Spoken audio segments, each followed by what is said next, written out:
Wow. Hello, everybody. We are live. Hey, everybody. Even got a notification. What's going on? Hi, Mike and Maria, Bruiser CB, Hey, Ginger. Bob, Ginger.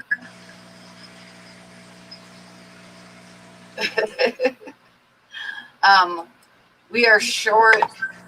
We got Skipper's going to be here in a while, and we got a special guest that's coming on too, but in a little bit, probably in like 15, 20 minutes. You mean more special than my twerk that you begged me to do? Yep, yep. Oh, wow. I'm up for that then. I'm doing water changes. I'm right here, though. Almost done. Dan, hi. So, as a lot of you know, I've been sick all week. So I'm like way behind on everything. I got one drawing done. My rent is due today. I got one drawing to sell. It's Amber. Amber's gonna be here in a little bit when she gets home from work. Jenny Lynn, hi. Kiwi, hi. But I'll show you the drawing. I actually didn't go to bed last night because I was working on this drawing, and I just finished it like half an hour ago. So I'll show it to you guys. And we'll wait till a few more people are in here before we even think about doing an auction. But this is what I got done. Let me see. I got to switch over to here. This is the only drawing tonight. I got no giveaways tonight. I got no other drawing. If I don't make enough to catch to get the rent with this, then I'll finish another one for tomorrow. But this is it. Love that.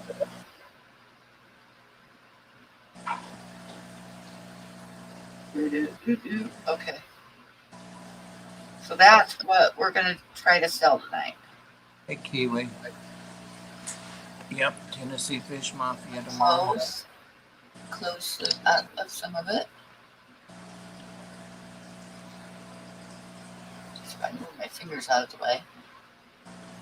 It is not quite 8 inches. I think it's like 7 3/4 inches by 11 inches, or just over 11 inches. I gotta switch back over here so I can see if everybody's saying it's ugly. Mike said, what is it, a raccoon? Yeah, it's a raccoon. I thought it was a ferret. Thought it was a ferret. Oh, Maria's already hollering mine. I saw it before you did, Maria. And I'm going to, I think I've got enough mat board left that I'll put it on a mat board so that it can go right into a frame.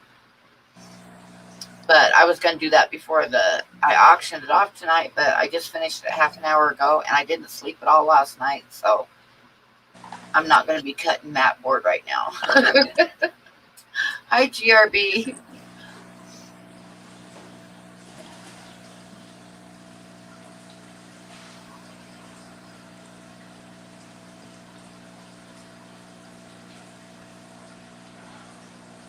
But I did get in town this morning and grabbed a battery for my phone.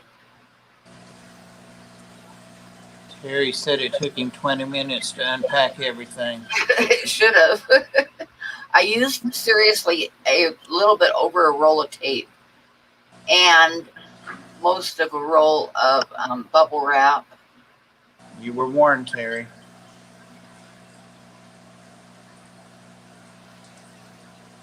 You really I'm glad that the glass didn't get broken, but if I sent those spacers, hang on to those, because if you reframe that drawing, it's going to be stupendous.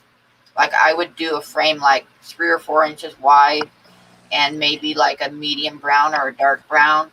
And that drawing is just it's going to take it from a good drawing to a really, really nice drawing if you reframe it, which is why I sent the spacers. so that if you ever reframe it, actually, you could just use the same glass. Just get a 16 by 20 frame and take the glass that's got the spacers on it and drop it in, and then drop the drawing in. But yeah. Hey, groundskeeper. Don't I wrap things like hostages? Yeah. I've still got a couple more things to drop in the mail, and I apologize to people who haven't got their stuff yet, because it's sitting here because I've been sick and did not get to the post office. I did not get out of the house at all. Hi, groundskeeper. Who's Bella Bella? is the name of a bear that is at the Montana Grizzly Bear Encounter. She's one of their bearers, and that is a drawing of her when she was little. There's Amber. Oh, there's Amber. Oh, I gotta see if you're backstage. Not yet. No, you are not backstage yet. Why are you not backstage yet? She just walked in the door. Him, you just have gotten so freaking demanding. I know. Comes with old age and being single. It's That's what, we do everything my way. is that what I've got to look forward to next month? Yeah. I can't believe it's here almost.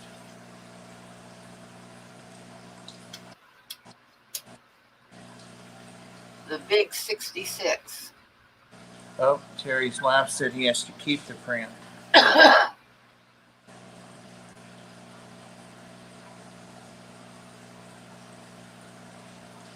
The print is Bella as well.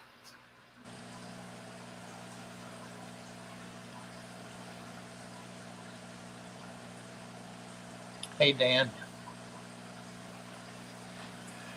We need to get Dan up here one of these days soon and show us how his shrimp stuff is coming along. Oh, it's been forever, over a year, I bet. It's been a while, and I know he's got that studio thing he set up for him. So Oh, gallery. That's right. Yeah, I want to see it. Hi, Vic. Well, Mom, Awesome. GRB got his in Australia.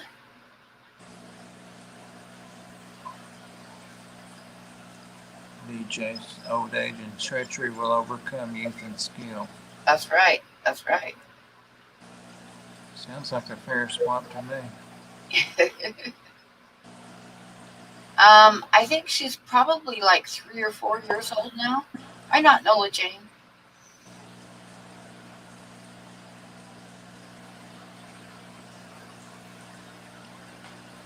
Why is it hard, Dan? Hello, everybody that said hello to Dan. Skill comes with old age. It's true. So many cables to plug in. Yeah, I hear you. Jesus. That's okay. There's no great big hurry. Skipper's going to be a little bit late too, but he's coming. He was like refereeing a game or something. Probably fantasy football. Who knows? That's tank. So those of you who did not see the drawing that I'm telling tonight, I'll show it once more here.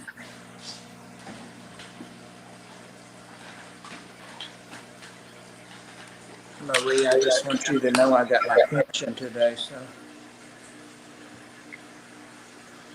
This is the drawing for tonight.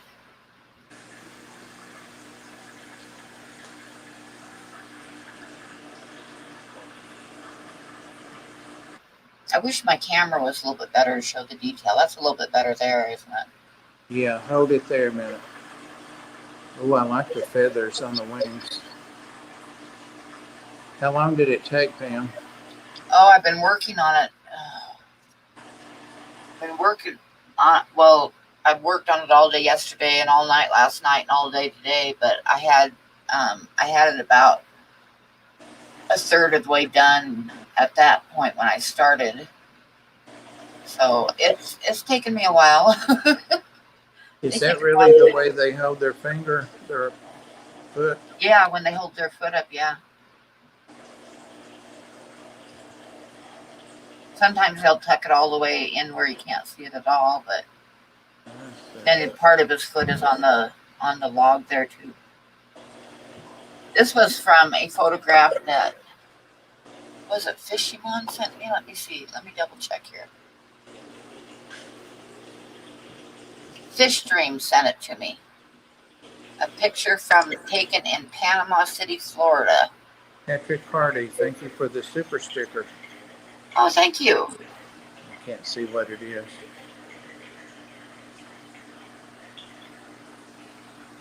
Terry wants to know. Yeah, Terry can come up for a little bit until Amber gets here and we start the auction anyways.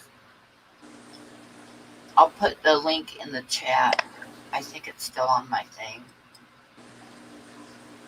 Nope, that's the rules of live chat. That's going to take me a while to get off. I'm just going to refresh and get it out there. Are you naked, Terry? I am. I'm just wearing not down to the chest.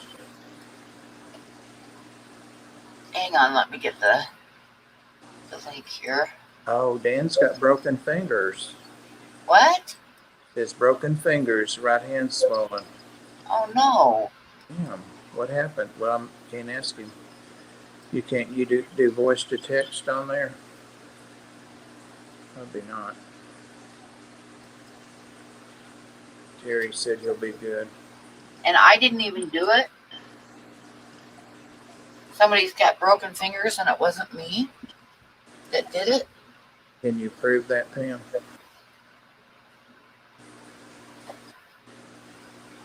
Hey, Daniel. Liz.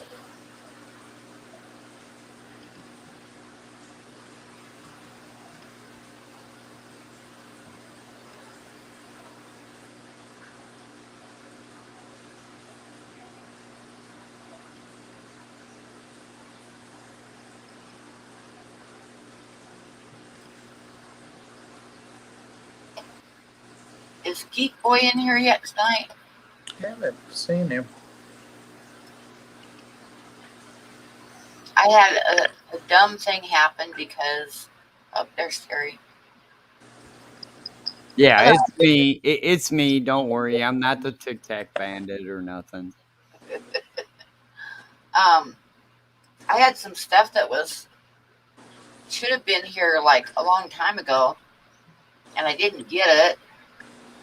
And then yesterday, the mailman just dumped a bunch of packages on my porch. And what I think happened is I've got like a locked mailbox, and then if you get a package, it goes in a separate locker, and they put the key to the locker in your mailbox. And I think he forgot to put the key in my mailbox, so he just brought it all over and dumped it. But I'm pretty sure that the mouse that I got is from Geek Boy. He sent me a mouse. I got it yesterday. I gotta open it up and figure out how to use it because it's I think it's a wireless one. Well, those are cool. But I got it. Awesome.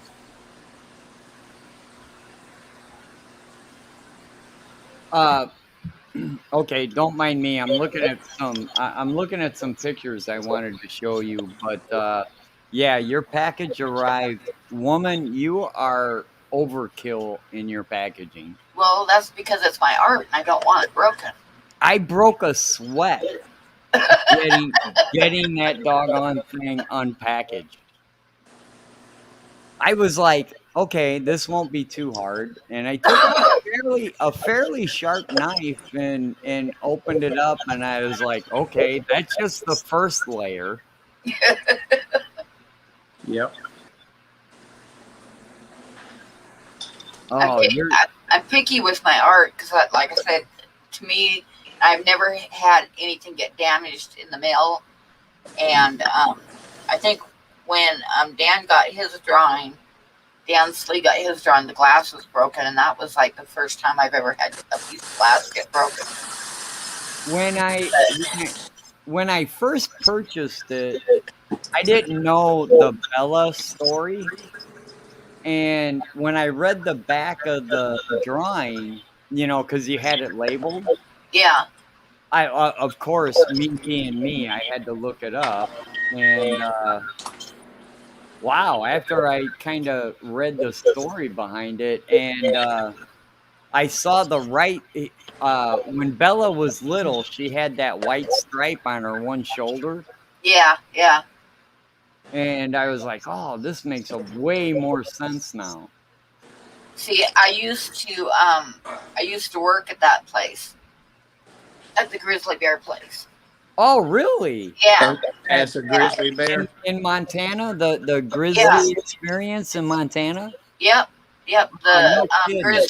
grizzly bear encounter. Yeah. It's a sanctuary. So Yeah.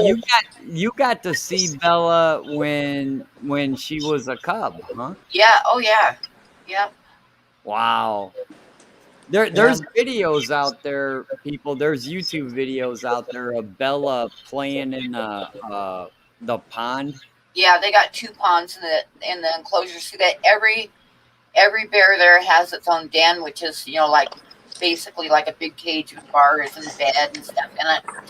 And then they take turns letting the bears out into the enclosure, and the enclosure is huge, and it's got a waterfall and 2 ponds and all kinds of stuff in it for them to play with and stuff. So yeah, Ivanoski. But anyway, yeah, I used to work there, so I know all the bears real well, except for they have a new guy that I haven't met yet. What did you do there? Were you a grizzly bear? No, mostly I like worked the entryway. Ed's not here, so I had to ask.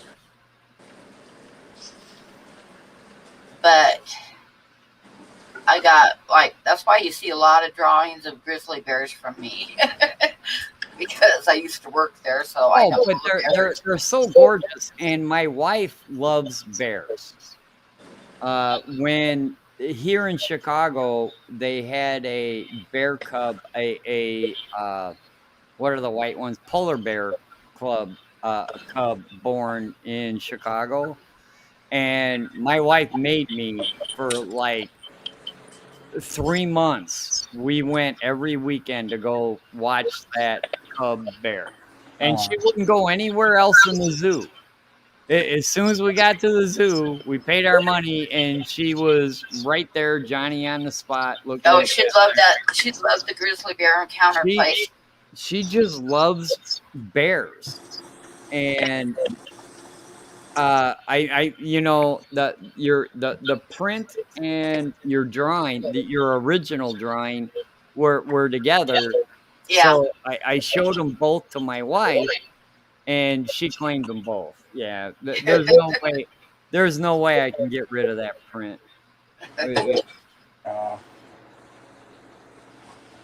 Absolutely no way. I don't know, Pam. I'm not an artist where I can take a pencil to something, but I've done photography, and if you want to see the same animal, I don't know. See, it's up and away. Is there another? Yeah, there you go. That's nice, huh? I actually have a better one, and I can't find it right off the bat, but it's the same animal. Yeah, it's a blue heron. Yeah. I love them things. And they make the creepiest noises. They're not a songbird by any means. They sound like a dinosaur. Hey, Amber. Hello. Didn't realize I was added. Sorry, the cats are excited. Look at the Florida girl, all happy and moved in now. Yeah, and I have a mini hamster that I picked up on my way in. You want to say hello? Who is that, Amber? This one's Impa. And no, she is not pregnant. She is just very pudgy. Hi. Okay, that's enough. Yes. Sorry I'm late. With a weird night at work. We all got to leave early. had all these cables to set up. So how are you liking the Florida weather? Oh, I love it. I love it. It's like 83 right now, and people are going, "Oh, it's so humid," and I'm like, "No, it's beautiful." I talked to my best friend, one of my best friends who lives back in Vermont, and she was saying how tonight it's 54, and I was like, "I don't miss that one bit. Don't miss that one bit." 54, it's 45 here. Well, Pam, you live in one of the coldest places in the U.S. Wyoming is. I'll never forget driving through Wyoming on my way to San Francisco, going up this like mountain pass with 2 feet of snow. Yep, I've done that so many times. Believe me, I used to work in Cheyenne, which is an hour's drive from here, and it's over the top of the pass. Oh, is that what it's called? The thing that winds to the right and it's like a dead cliff face to your left? Me and my, oh God, I had my Subaru at the time. And actually, the whole reason I was even on that road is because Google was like, nope, this is the only way to go. And I remember there was like a sign on the gates to the interstate that was like essential, like basically essential traffic only. And I'm like, well, it's the only way to go. I'm essential. Yeah, no, it was 18-wheelers and me on the road. Yeah, I'm sightseeing, but I'm essential. Yeah. No, I was going to, what was that? That was my talk at the San Francisco Bay Aquarium Society, and it was like, well, you can either take this way or the alternative route adds 2.25 miles. And I was like, Yeah, except the one that's 25 miles out of your way, they actually plow. Yep, it was like 25.2 something, and I'm like, I don't have time for that. I'm already running late. Maria says the unsexed No betta go- has turned into an incredible ice blue with red highlighted fins. Oh, I'm so glad. I figured he'd turn out pretty nice. I do think it's a male, but I couldn't be 100% sure because he was just so tiny. Yeah, when I used to work in Cheyenne, I'd have so many fun drives home because I got off work at like about 11:30 to midnight, Mm-hmm. and then driving home over the pass in the wintertime. A lot of times they'd close it before I got off work, and then I'd have to spend the night in Cheyenne, so I always had extra clothes with me. Really? But yeah, they close that road a lot when it gets bad, and a lot of times it wasn't closed, and it should have been. I'll tell you that right now. And there was times when I'd be going to work, I'd walk in the door at work, and everybody'd be like, "Oh my God, they closed the road."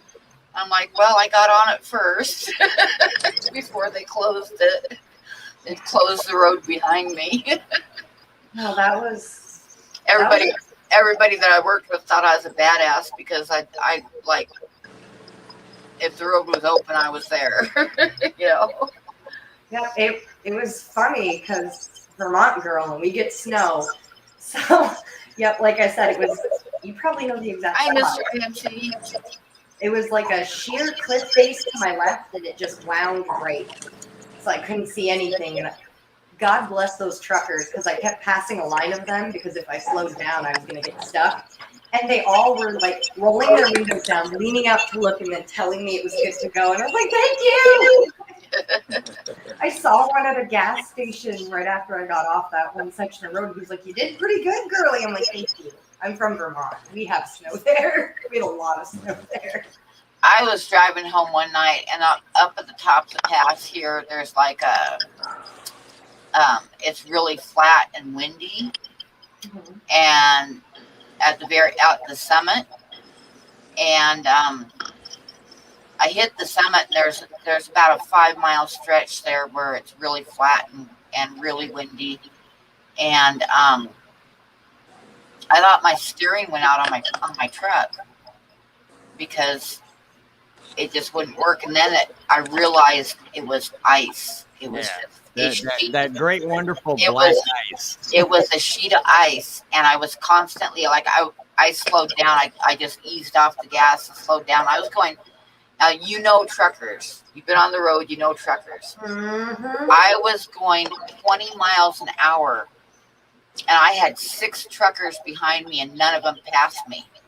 And we're talking freeway, and none of them passed me, so you know it was bad because they were all going 20 miles an hour behind me.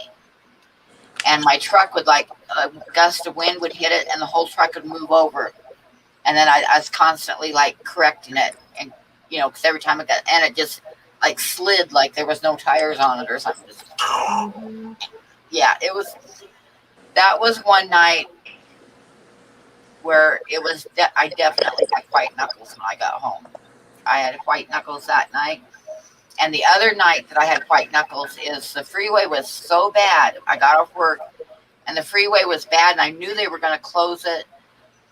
And I decided to take the back road because the back road stays open longer.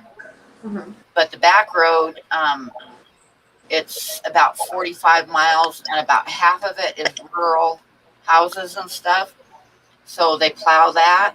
Mm-hmm. But the other half of it is national forest.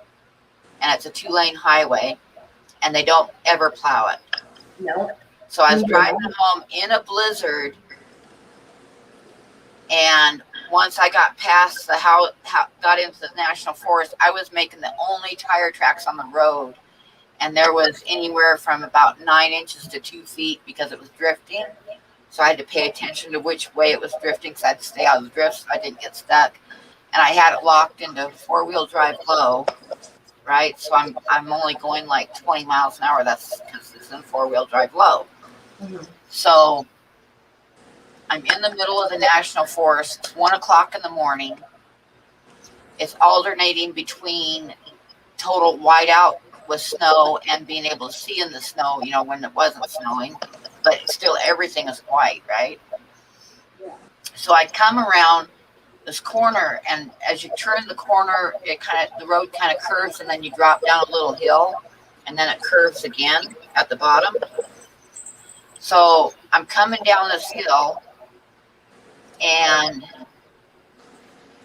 I know people are going to think I'm crazy. I've told a few people, I've said it on here before, but I'm coming around this hill in the middle of the night. It's 1 o'clock in the morning.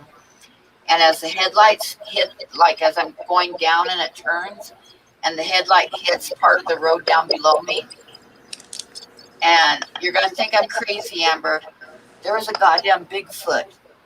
There was a Sasquatch standing in the middle of the road at the bottom. I am not shitting you. And it scared the crap out of me, because I'm going down the hill and I'm like in a total panic, and I locked the doors and made sure the windows were rolled up, and I'm like, it's just going to tear the doors off. I can't go more than 20 miles an hour because I got it locked into 4-wheel drive low, and I'm driving in deep snow and making the first tire tracks. I got nowhere to go. I can't, sure as hell can't back up the hill in 4-wheel drive in a foot of snow. You know what I mean? Yeah. So it's like I had like 100 heart attacks, and I got down to the bottom and got around the corner where he'd been standing, and he wasn't there anymore. Oh, thank God. But I'll tell you what, I damn near peed my pants. Wow. Because that whole trip down the hill, I was in a total freaking panic, because you can't speed up because I'm driving in deep snow. Mm-hmm. I'm the only car on the road. There's nobody going to come along and help me if anything happens, you know. And they're not little. It was not a little thing. So it wasn't a hit the just lay on the gas and go situation. No, it wasn't a lay. There was no way I could lay on the gas and go, because I was in the middle of a goddamn snowstorm in the middle of the night. But anyway, I know people are thinking, "Oh my God, she's lost her cookies," but that really did happen. It, honest to God, that really did happen. Nessa says she believes you. When I was a child, I desperately wanted to be a cryptozoologist, because in A Vermont, what? a cryptozoologist is basically a scientist that studies Cryptids, which Yeah. is like Bigfoot and the Loch Ness monster, and Okay. because dog growing up and yeah. because growing up in Vermont, we have the Lake Champlain champ, which is basically our version of Nessie. which is the Loch Ness Monster. Yeah, I know who Nessie is. And my grandfather, I lived with him for a time. We used to go out fishing for bullpout every morning. And God bless that man and his patience with me. I'm convinced this is the only reason he did it.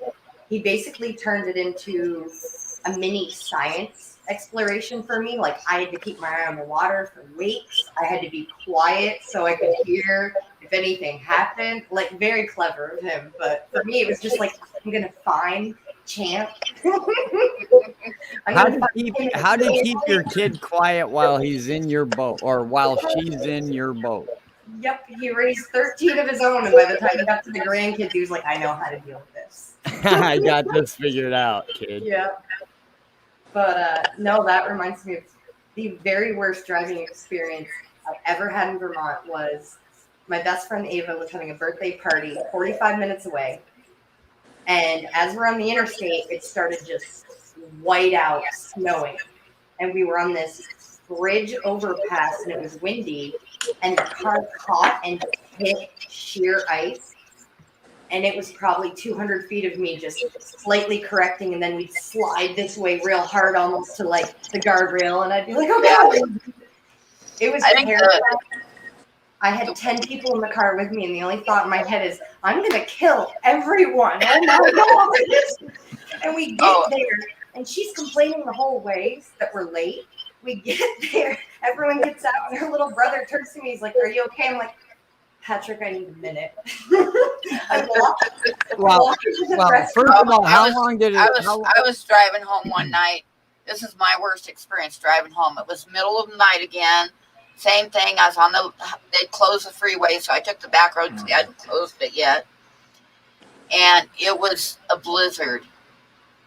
And it was snowing so hard that I was like, like leaning forward, trying to see out the windshield. It's like driving in an outer space movie with all the stars going by, because that's all you can see with the snow. You guys know what I mean if you've driven in a snowstorm. But I was just going from those little reflector things that they have on the side of the roads. I was just like going from reflector to reflector because I could not see where I was or anything. And I had to slam on the brakes one time because the damn reflector showed up right in the middle of my hood. So I was heading off the road, and the reflector saw the reflector post, and I was like, "Oh shit!" But I got stuck, and I had to get out and turn the hubs on so I could lock it into 4-wheel drive because I got stuck. And when I got out, and I was in the middle of the national forest, and when I got out of the car, and I had to dig through about 3 feet of snow to get to the tire. It was up like over the bumper and over the tires. I had to dig down through the snow to get to the hubs to turn them, to lock it into 4-wheel drive. Yeah. But when I got out, I realized because it was like total whiteout, but the snow was drifting. And the left-hand side of the road, there was only like 6 inches of snow. And on my side of the road, there was like 3 feet of snow. And there's nobody in the national forest at 1 o'clock in the morning in the middle of a snowstorm. So I just fucking locked it into 4-wheel drive and rocked it back and forth till I could get out, and I drove on the other side of the road because there wasn't as much snow on the other side of the road. No, that was... Well, number one, it shows you're smart because you don't lock your truck into 4-wheel drive until you get stuck. I'm not going to lock it. That's your way to get out. Yeah. Yeah, and my truck's got I got like a 2 big cement blocks with rebar handles on them that I put on the wheel wells during the winter time, put over the wheel wells. Plus it's got a canopy on it, so I don't really need to have it in 4-wheel drive most of the time. If I need it, then I'll lock it in. I'll get out and turn the hubs and lock it in. But most of the time driving home, even in snowstorms and stuff, I didn't lock it in until I had to. Exactly. That's your insurance policy. When you're going somewhere you probably shouldn't, you go in 2-wheel till you get stuck. Till you need to lock it into 4-wheel drive.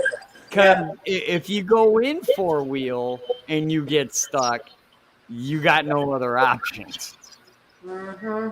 I know when I used to go to Yellowstone all the time, going on the highway to Yellowstone from Livingston, I'd look across when I get into this one canyon that's not quite to Gardner, but there's this canyon that you go through. And on the other side of the river, I'd see little patches of like a road over there. So I decided one day coming home that I was going to take that road and see what I could find over there, you know, because I was always looking for wildlife. So I get on this road and it turned into a dirt road real fast, like a dirt trail, which is no big deal. Mm-hmm. And a couple times I had to get out because the road was washed out and there was a gully, you know, with no road. So I kind of got out and kind of like looked it over and decided where the best place to drive would be to get to the road on the other side, you know, Mm-hmm. kind of map out where you're going to avoid the biggest rocks and stuff. So I did that a couple times. And then it took me forever, and I got to the end of the canyon, and the road widened out into a gravel road again. Well, right where it widened out, there was this big parking area and bathrooms and stuff. And I thought, well, what the hell is this? So I could see there was a sign, but it was facing away from me. So I wanted to see what it was. So when I got past it, I stopped and turned around and looked at the sign. And you know what the sign said? Road impassable beyond this point. That was where I just come from, where it said road impassable beyond this point. Well, I don't know about you, but I just passed it. Yep, I just went through it. No, well, that was my scariest close encounter driving in Vermont. The number of times in my like late teens, early 20s, because I had a Ford Focus, which great vehicle, not good in the snow. The number of times all of a sudden I went, oh, I'm sliding, and then I was like, oh, I'm sideways, I'm in a ditch. Damn. Pull the phone out, call my parents. I'd hear mom like all tired answer. I'd be like, Mom, I'm in a ditch, and she'd go, oh crap. Kevin, and I hear him in the background because I have an older sister who, she's the worst driver in the world. Every winter, she would try to back out of my parents' driveway, and you just hear, zing! And my dad would put his head down and be like, well, backup queen stuck. So I call and I hear my dad go, which one is it? You know, Amber, I don't know if that was, my wife had a Ford Focus. Mm-hmm. And I hated it. That a Ford Focus is as aerodynamic as a sheet of plywood. Yeah. You don't even need snow and ice, and that doggone thing wants to drift lanes. But I will say, that car, the odometer hit 300,000 miles, stopped working, and I drove it for another 2 years before the thing was finally like clean. Yeah. I 100% agree with you that car wouldn't quit. Yeah. But on the highway, that was the most uncomfortable car I've ever driven. And it was just dry conditions, and I hated it. And they don't have a lot of get up and go. I had a friend, Dave German, who was 6'7", 8, 300 plus pounds. And I could not have him in the car with me and run the AC because I would have almost no power to go uphill. Oh my God, I've had cars like that, but my truck has over 300,000 miles on it now. And I remember I used to have a Plymouth Fury, an old Plymouth Fury. Furies were good cars. I had close to 400,000 miles on that car, and I gave it to my girlfriend because she needed the car to go to work. And it had almost 400,000 miles on it. That was a good old car. And the other one I had that I had that many miles on was a Subaru Brat. I love that little truck. It was the old Subaru Brat. I mean, they're just like a 2 little bucket seats, and that's it. The Subaru Brat was the truck in My Name is Earl. With the U.S. flag with the 2 seats in the bed. Yeah, back? yep. They had the 2 seats that face the back, in the back of them, but mine had a sunroof. So, but I love that little truck. That little truck. Everybody laughed at my little truck, and I looked down this canyon, and everybody, all the farmers, the only people down there were ranchers. And I lived on the last house on the road, and I worked in town at the grocery store. And first big snowstorm we got, I just locked that little truck into 2-wheel drive and walked right out of it. It was pushing snow with its bumper, and all those ranchers were stuck. They couldn't get their trucks out, and I was still showing up for work every day. I had that little brat. Well, back in, was that the 80s or the end of the 80s when the Brats were real popular? They were a good truck. They really Oh were. yeah, it was a good little truck. I really liked it. I honestly think that actually made Subaru. That's probably my favorite car that I've ever had, or my favorite rig that I've ever had was probably that little brat. But I had 2 kids living at home with me at the time, and we went to 4-H meetings and stuff, and like they had to, like, Courtney had to sit in Tucker's lap because there's only 2 seats in that little thing. Yeah. Well, you got the 2 seats in the back, get in the back. Yeah. No, in the end of high school, I bought a 1974 International Harvester pickup. And that thing, in the snow, if you had momentum, there was no stopping that thing. It weighed. You know how much that truck is worth now? I don't want to know. It had the original wood panel dashboard. It was beautiful. I loved that truck. But my God, did it go through gas? It got like 6-7 miles to a gallon. Oh God, yeah. It was absurdly, because it was an 8-cylinder, but Okay, oh, Maria, it's so good. I'm going to do the auction probably here in about 15 minutes. So Well, we're doing an gotta pay auction. my rent. Yeah, we're Why doing is it. Haley not here? Haley's the ultimate auctioneer.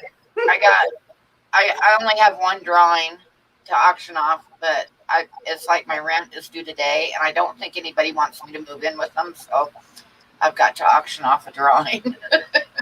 I mean, I don't have the space, but you're more than welcome to. Hi, Susan. Is this going to be another original? Yeah, it's an original drawing. Man, I wish I could, but I got other monetary commitments. Dang it. This is going to break my heart. But people, Well, because I can't bid.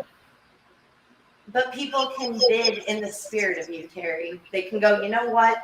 I'm going to go $5 for Terry. I just hope it sells because, like I say, today's the 1st, and tomorrow I'll have tomorrow, and then the day after that they'll give me a 2-day eviction notice if I don't have it paid. So it's like I kind of waited till the last minute this time because I wasn't You've been there, good. Pam. You've been there for a pretty doggone long time. It doesn't. You don't understand. They're trying to get rid of people. So Yeah, that's Geek a boy. shame. My mailman dropped off a bunch of packages. I think because we have I have a locked mailbox, and then if you have a package, they put it in a bigger locker and put the key in your mailbox. And I think I got a whole bunch of mail dumped on my porch, packages dumped on my porch yesterday, and I think the mailman didn't put the key in my box, so I think he realized it and brought them out to my house and put them on the porch. But I got a mouse. Oh, a computer mouse. Yes. I had a moment where I'm like, why in the hell is Pam getting It's the mail? a computer mouse. And I think probably, it didn't say on the package, but I got a feeling it's from Geek Boy. Very nice. Hi, Mickey M. Geek Boy's the character. I will tell you that. Oh, for sure. I gotta tell you one more snow driving story. When I lived in Livingston, I went to Yellowstone Park all winter long, all the time, because the best time is the winter time, and the only gate that's open is at Gardner, which is close to. It's like a 60-mile drive from Livingston, but they keep that open from Gardner to Cook City because Cook City's like up on the mountain, and they close the road on the other side, so they have to like get the people there their groceries and supplies and stuff. So they keep that's the only road they keep open in Yellowstone in the wintertime. But all the tourists are gone, and I love going in the wintertime, and because like it's just beautiful, and buffalo in the snow. I mean, you know, what else do I need to say? Buffalo in the snow. Yeah. So anyway, I talked it over with my daughter, and I decided to go to Yellowstone on Thanksgiving Day because it was just me and my daughter, and I didn't want to cook a big dinner.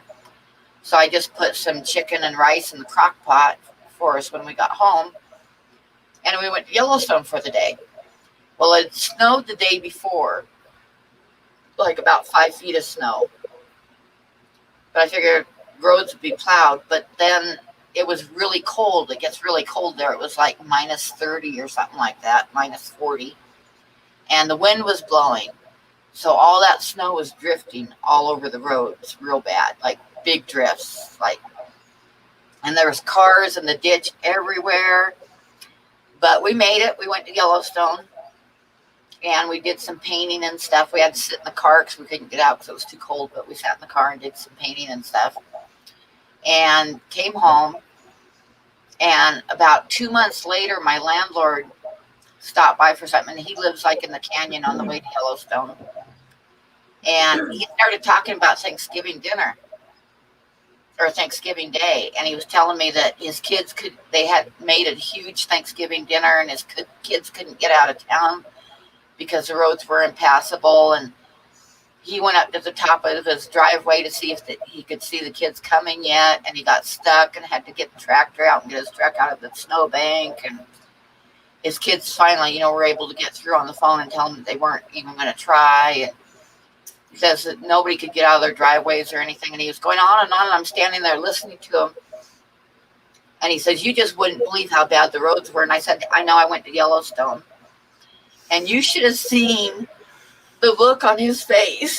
He was like, you went to Yellowstone on Thanksgiving Day? And I was like, yeah, Megan and I went to Yellowstone. But that's how it is. It was like snow. It was like the best, because I think, for one thing, I think because I'm a woman, people think that I don't know how to drive a 4-wheel drive truck because I'm a woman, I just need to interject and say, believe me, I do know how to drive a 4-wheel drive. And I do know how to drive. You should have seen the looks I was getting when I was driving that 15-foot U-Haul downtown. Yeah. I had people literally swerving into the turning ring because they just see this. They could see this much of me over the steering wheel as I'm just going. So, no, sorry to interrupt, but I know how that goes all too well. And you know what really, really was like, this happened like about a year ago. 2 of my daughters told me that I needed to sell my truck and get a car.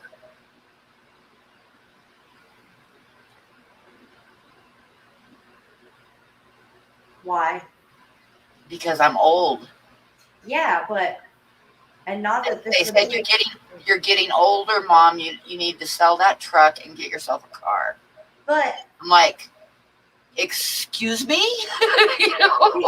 See, What did you just say to me? My logic is, though, I'd rather be in a big old truck if, God forbid, something happened and than a car, because the bigger vehicle is usually the one that does a little bit better in incidents, we'll call it. Well, they said that I don't need the truck, and I'm like, I need the truck. I go off the road here in the mountains and stuff. That's how I go look for wildlife. Remember, I draw and paint wildlife. This is where I find wildlife. I don't find wildlife in a car on the damn freeway. I find wildlife in my truck in the mountains. I mean, to be fair, go to Vermont and you won't find them. I mean, you might find them in the road depending on what stage of running across they'll be, but that was one of my least favorite things about living in northern Vermont. Yeah, like Geek Boy, in Wyoming, you have to have a truck.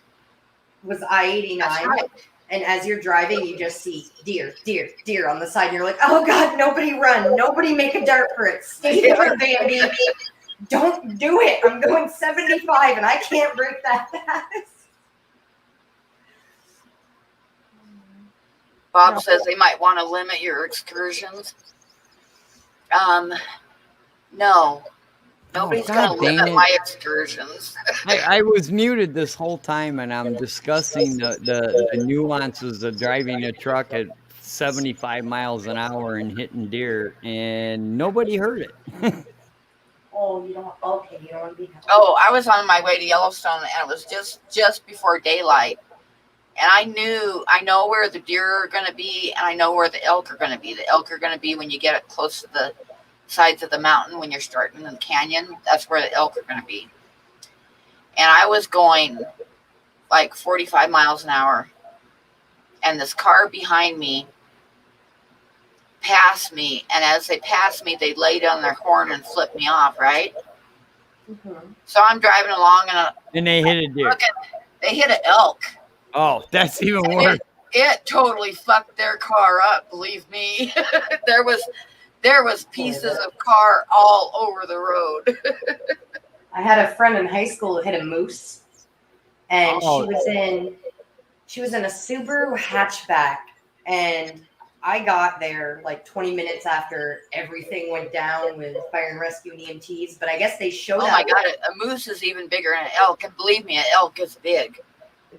When they showed up, the damn thing's legs were stuck in the windshield, and she was still in the car. The moose was alive, and I guess they pulled the friggin' thing out somehow, and it staggered, stumbled, and then took off running. Yeah. And her car looked like Godzilla had stepped on it.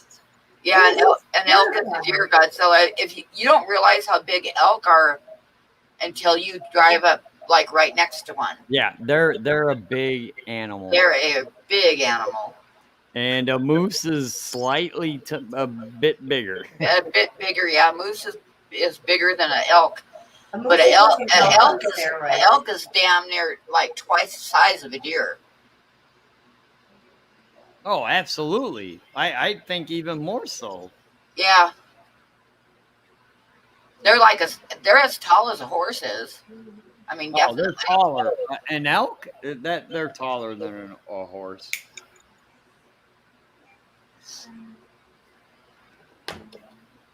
I one by one. Wait, I'm having to give the cats their evening love because it's after. because that's what cats need.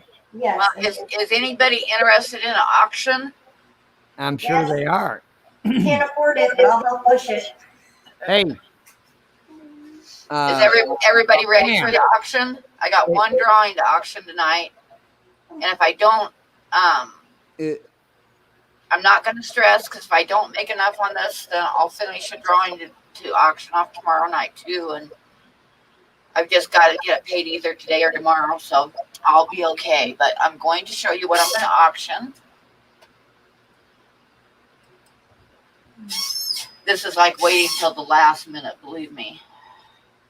It's because I wasn't feeling good. Oh, I should. Hang on, I was going to blow myself up. Da, da, da. Okay.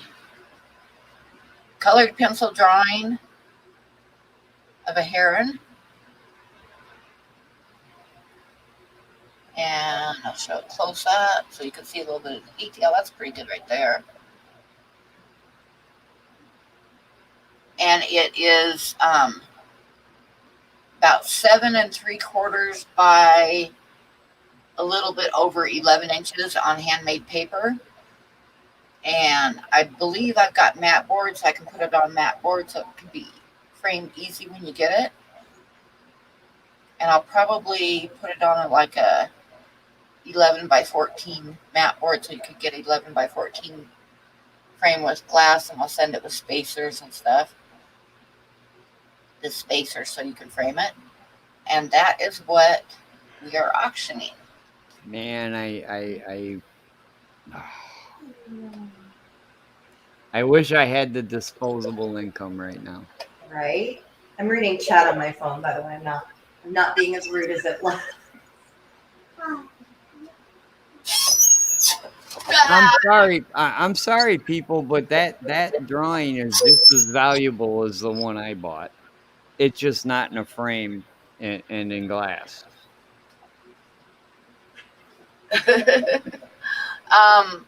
I I did look you I up, don't by know. the I way. have a reserve.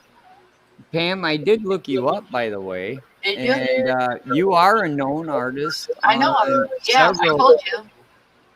several different places. And I, like I said, I've won a lot of big time art shows and stuff, and you know. So we'll start the. Who wants to be in charge of the auction?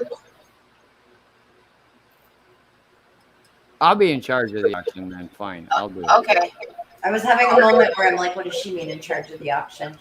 Just keeping track of who bids what. Gotcha.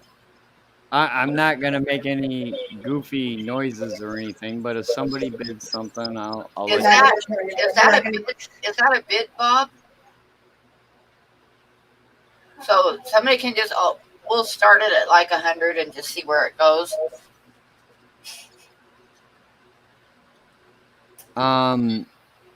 It's an original freaking drawing. Yep, it's an original drawing of a known artist on handmade paper. Yeah, it's I'd buy it. Just name your price, I'd buy it. Except I don't have. Which, by the way, that drawing that you got is on handmade paper too. Yes, I yes. Oh, yes. Come on, Geek Boy. I know you can do better than that, but Geek Boy's at 200. Very nice. Oh, Ginger, you came in under the 200.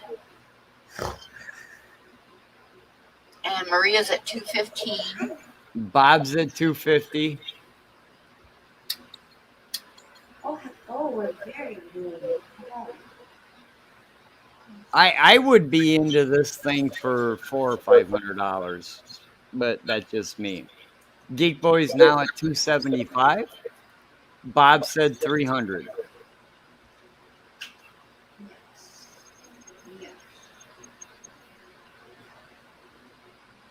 No, and I think right now, actually, it's not just the glass fish bowls that Hobby Lobby is having big sales on. Geek Boy said 350. I think it's also. Oh, you're faster than I am. I'm still at Maria at 280. Geek Boy's at 350.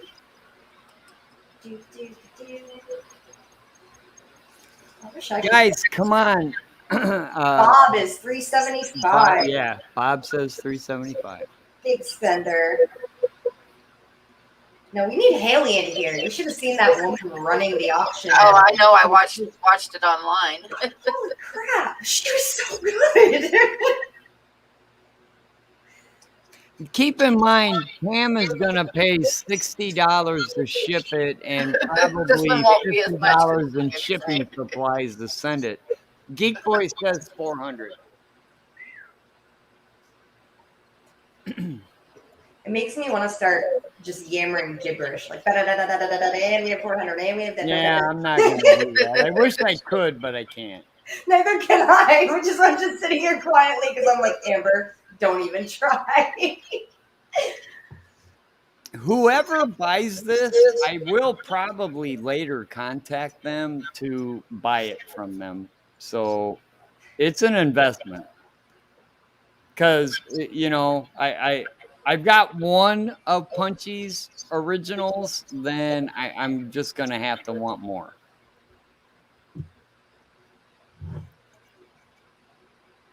No, the paper that you use is incredible. What's it made of? Because I know it's handmade, but It's made from mulberry bark. I didn't even know that was a thing. Like, I knew mulberry bark, obviously, that was a thing, but I didn't know you could make paper out of it. It's original artwork, people. This is not a print. This is her actual arm strokes on handmade paper. She's a known artist. I looked her up. Trust me. She's a known artist. It's well worth more than at $400. It's a steal. Mm-hmm. It really is. Yeah, I've got art all over the place. I mean, all over. I've sold at shows everywhere. I've won shows. I've won international shows. I've got, before I even came online and started selling stuff to my fish fam, I had stuff in Australia and England and all over the place before I even started with this. So, I and think, Maria says you I don't think need Bob more. is bowing out. Yes, And I think it's Geek Boy for 400, which is nice because I can pay my rent. Yay! And yet you wanted a lady to come on your stream who literally, Pam, I can try as hard as I want to. It all looks like hangman figures, like little stick figures. It's not good. yeah, I agree, Bob. I have a friend with 4 kids. And when Terry, they're little, Oh, I Terry. gotta do the official going once. Well, all right, it's going once. People, you guys are missing out because I may wind up buying it from you for more. So going once. Come on, people, going twice. Come on, guys. He's stealing this for $400. Sold the Geek Boy for $400. Okay, and I know you got my PayPal and my email. My PayPal's on my email, but I'll put it in. But I know you got it already. Ginger Graves says, sadly, I'm on a budget. I hate having a budget. Me You know too, what, Ginger. Pam? You just auctioned that off at the most inconvenient time because my money's short, and it sounds like a couple other people's money short. Congratulations! You're gonna love it when you get it, Geek Boy. I can't show it good with the camera on here with the webcam, but you're gonna really like it. It's got really nice color and really nice detail. Well, Geek Boy and I know each other, and I think when my financial situation gets a little more squared away, I'm probably going to bribe him to sell it to me. He might not. Well, yeah, he may not. Mm-hmm.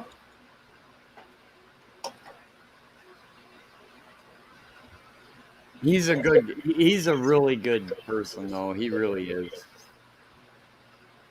Most of the members of this community are. I find fish people in general are just good people. Never mind. I was going to say something, but I'm not going to. Bite your tongue, Terry. You mind yourself, sir. This is a monetized stream. Some of us are. So thank you everybody for your patience. Everybody that wasn't bidding and stuff. Thank you everybody that bid, and thank you. Sadly, I am currently on the quest of paying for bills and trying to get sand. And you do have something coming from me, though. I need you to send me your address. You haven't sent me your address yet. Me? Yeah. I'll do it right now. I'm very good at remembering things. I will do that right now, Pam.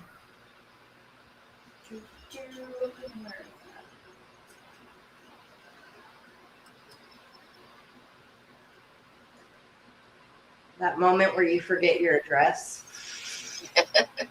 Good Lord. I was typing in Jacksonville, Vermont. Oh, Pam. I honestly, it actually concerns me, but every once in a while, I can't remember if the last 2 digits of my address are 38 or 39. I have to look sometimes because I forget, which is really stupid, but I do. Thank you, Geek Boy. It's not stupid. There was 2 years straight that I couldn't memorize my own phone number. And I'll never forget. You know what's so stupid about it is I remember my home phone number, because we didn't have cell phones when I was growing up. I can tell you my home phone number from when I was growing up. Yep. And I'm Same. fucking 66 years old, and I still can remember my phone number from when I was growing up. But then every once in a while, it's like, God damn it, what was my address again? No, with me though, in my phone number, I distinctly remember one time this one. He was a nice guy, but he was asking for my phone number, and I'm like, I really don't know what it is. And he's like, no, you could just say no, and I'm like, I mean, no, but also I don't know what my phone number is. I don't know what my phone number is because you don't need it anymore. I mean, I have to look it up to see what it is. But Maria says, please ask Terry Tropical Tanks about his 1K giveaway. I don't know if self-promotion here would be the most No, appropriate. you can go ahead and tell us what you're doing for your 1,000 giveaway. That's fine.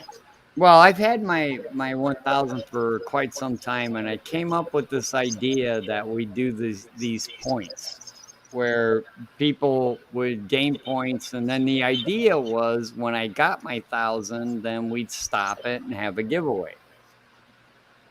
Right about that time, I had to start working, and I gave my channel to 2 other people to kind of keep it going while I was working, and we'd have the giveaway afterwards. So the doggone thing has went on way longer than I thought it would.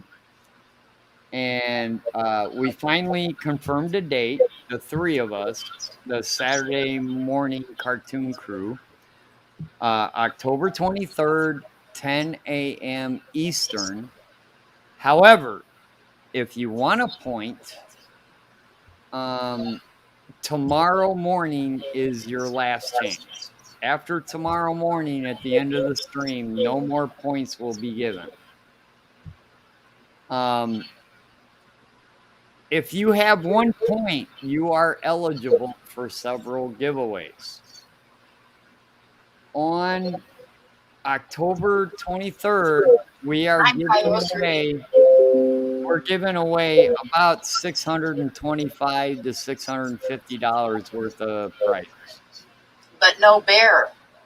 No, yeah, Bella's not going to be one of them. My wife, the original idea was the print was going to be a prize.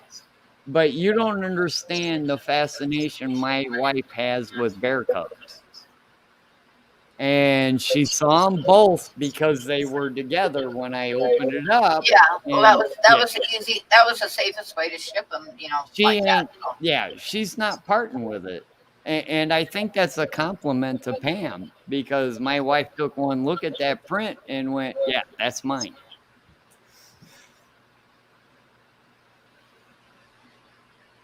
I mean, I have Pam's calendar from last year, and I've been holding on to it because I want to frame a bunch of the. Yeah, they're very frameable. I mean, they're easy to frame, so that's why I went ahead and have them printed on good paper and stuff so that you can frame them.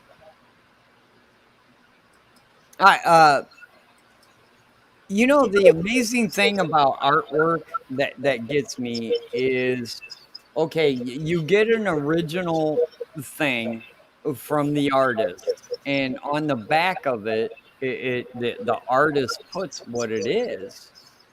And when I did that, then I had to look it up, and I found out that this was actually a real bear. Yeah. This bear lives in Montana at the Grizzly Experience, or what's it called? Grizzly Encounter. Grizzly Encounter. And I got to see YouTube videos of this very bear. And I have to say that Pam's rendering of this bear as a cub is pretty goddamn accurate. And now, not only do I have an original drawing, okay, but I have an original story as well. The subject has a story of its own, and as well as the artist. So yeah, I'm super happy. No. Pam's, and I've said this nearly every time, Pam, but your ability to add texture to fur and the way you highlight it, I don't know. Again, stick figure drawing lady. Like, I have a friend with 4 small children, and when I'm watching them, they always go do the, ooh, Amber, let's draw me this, draw me that. And I'm like, kids, I can do a really bad cat and a decent horse. That's it. That's all you're getting from me. Like, I've literally tried to draw other things and had a 4-year-old go, I don't think that's right. It looks sick. I'm like, it's supposed to be a dog. He's not sick. He's just a little funny. He's special. He needs love too, damn it. So, how is your fish room on your porch coming along? It's coming. I mean, right now the holdup is I had to get all of this month's bills paid up, and I need sand. And I need to replace a lot of things actually. I lost pretty much all my fish on the move down. I have maybe 50 betta fry left, and all of my plants melted. Every single Yeah, but just because they melted back, they might come back. No, they're dead. Their roots are slime. They are Oh. gone. Yeah, no. I picked up an Anubias and the rhizome was just like down my arm. Yeah. I was like, oh god. When you can squish the rhizome, you got a problem. Mm-hmm. So right now it's just the tubs are set up and cycled. I do have Joseph's fish, which I still need to get, but... Sage P. Lindsay says, please remind Amber to email me. Yes, ma'am. If you want to email me at bigcitybettas.com, that would be good because I'm not sure. I do apologize. I'm not sure who that is or why I was supposed to email them. But if you email me, I will get back to you within the next day. The day before Halloween, I'm going to a swap meet. What kind of plants are you interested in? You want crypts, or you want stems, or you want swords? What do you want? Me? Yeah. What do you mean? What do I want? Yeah. What kind of plants are you interested in? What kind of plants do you want right now? Well, the first things I'm probably going to try to get are Sagittarius, Val, just basic I spread easy, I root well, and I'll be right back. Okay. And I gotta shut my windows because it's below 40 degrees now. That's what you get for living in the Arctic Circle. We're at 81, Pam. It's dropping here too. 81, yeah, right. No, I'm actually sweating a little bit. On the 30th, I'm gonna go buy some plants, and whatever I find that you're interested in extra, I'll send it to you. You don't have to do that, honestly. That's very kind. But... Dude, no, you don't understand how cheap these plants are when you go to these things. Oh, they're I do. just ridiculously cheap, and I embarrassed myself to no end because I did a talk at the San Francisco Bay Aquarium Society, and they had a huge auction. And it was right after my talk, and I'm sitting there, and every single plant, pretty much, I'm just like, hand up, hand up, hand up. And there was this one big dude in the front who, he and I at one point were both just arm up, glaring at each other, no. I walked out of there with 2 plastic shopping bags, and the guy who was in charge of it was like, well, our speaker bought all the plants. And I'm like, I'm so sorry, we don't have fish clubs in Vermont.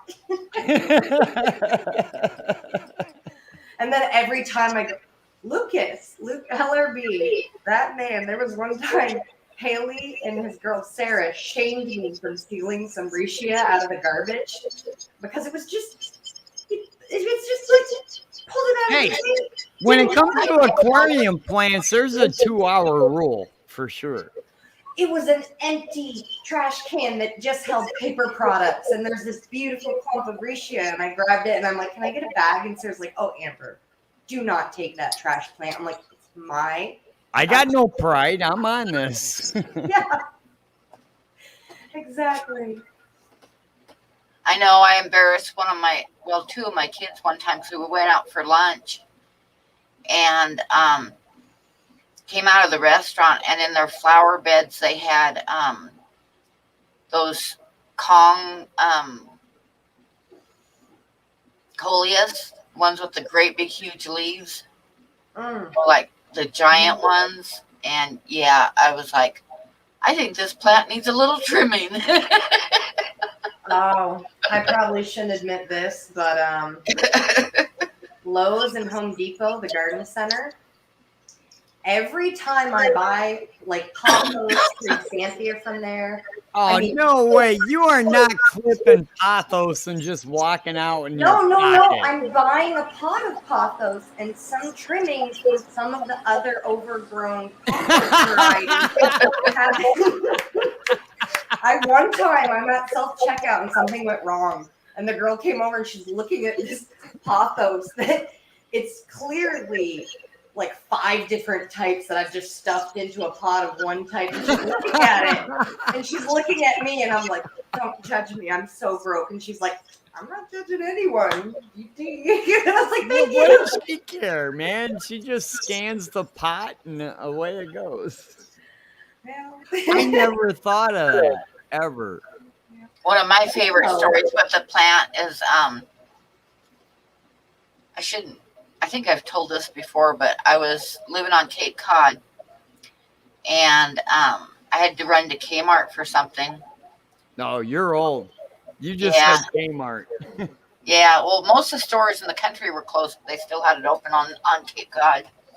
So I go to Kmart, and they didn't have what I went for was on sale, and they were out. And the lines were humongous. But I picked up a couple things, and I got this one little tiny plant because the guy that I was living with told me that I couldn't, no more plants. He says, you don't need any more plants. Don't get any more plants. So I like snuck this little tiny one, right? So I had it in my cart. And I'm standing in line, and there's this big black guy standing behind me. And he's trying to flirt with me while I'm standing in line. And he looks at my plant, and he says,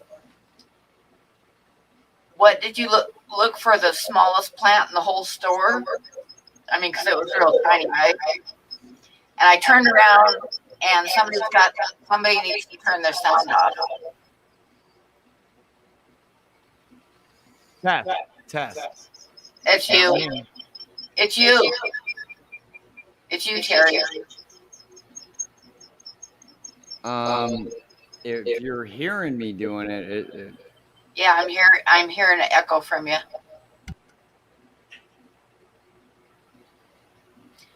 Anyway, so this guy standing behind me, he says, you're gonna like this, Amber. He says, what did you look for the smallest plant in the whole store? And I turned around and looked at him, and I said, my mic was muted the whole time. oh, well, huh. Anyway, so I turned around and I told him, I said, did your mama ever tell you that size doesn't matter? And he looked at me and he says, my mama didn't have to tell me that. well done. Well done on his part. Yeah, I was laughing so hard. That was a good comeback. That is very clever. Did he at least get your number for that one? Because that's pretty good, Pam. That's pretty good. It's pretty clever. Yep. Oh no, I was gonna say that another place to collect pothos and trade Xanthia clippings. Every Asian restaurant in the ladies' room. Oh yeah. Yep. They always have. I've been, mind you, if they catch you, they will kick you out. and there's a chance you're going to get banned. I am still not allowed back at China Walk in St. Albans, Vermont. You know this by experience. 10 years later, and I walked in there 2 years ago, and she was like, no. I'm like, fine. She's like, you steal plants. I'm like, that was one time, lady. You didn't even let me keep it. No, You've been here 4 hours. I have been having a lot of fun with the collecting down here. The plants are insane, Pam. There's purple heart tradescanthia growing. Well, you know what? I imagine Florida is like when I lived in California. When I lived in Southern California. Oh, thank you, Maria. When I lived in Southern California, plants that I always have grown for house plants are growing in people's yards. Yep, there's alocasia. My entire yard is flanked by alocasia. And look for hibiscus. You take a trimming off of a hibiscus really easy. Yeah, I have. And people grow them as shrubs. Now, I will say this. Before we change the subject, I will say this. I was a paper boy in a subdivision, and as I would deliver all my papers, I would check out their landscaping, and there is a possibility that the occasional rock or tiny piece of driftwood may have just suddenly disappeared and wound up in one of my fish tanks. I mean, if it makes you feel any better, I was once in my early 20s almost arrested at a Bed Bath & Beyond for stealing slate rocks. Not stealing. I was collecting. I collect rocks from like parking lots all the time. What are you doing? Oh, you're like McDonald's. McDonald's has some of the best. Yes. Oh. Yeah, I'm not sure somebody's echoing, but it seems to be a little bit better right now. It might very well be me. This room is pretty echoey at the moment. It's half. No, this was like an extra speaker on where it was like repeating. And somebody asked.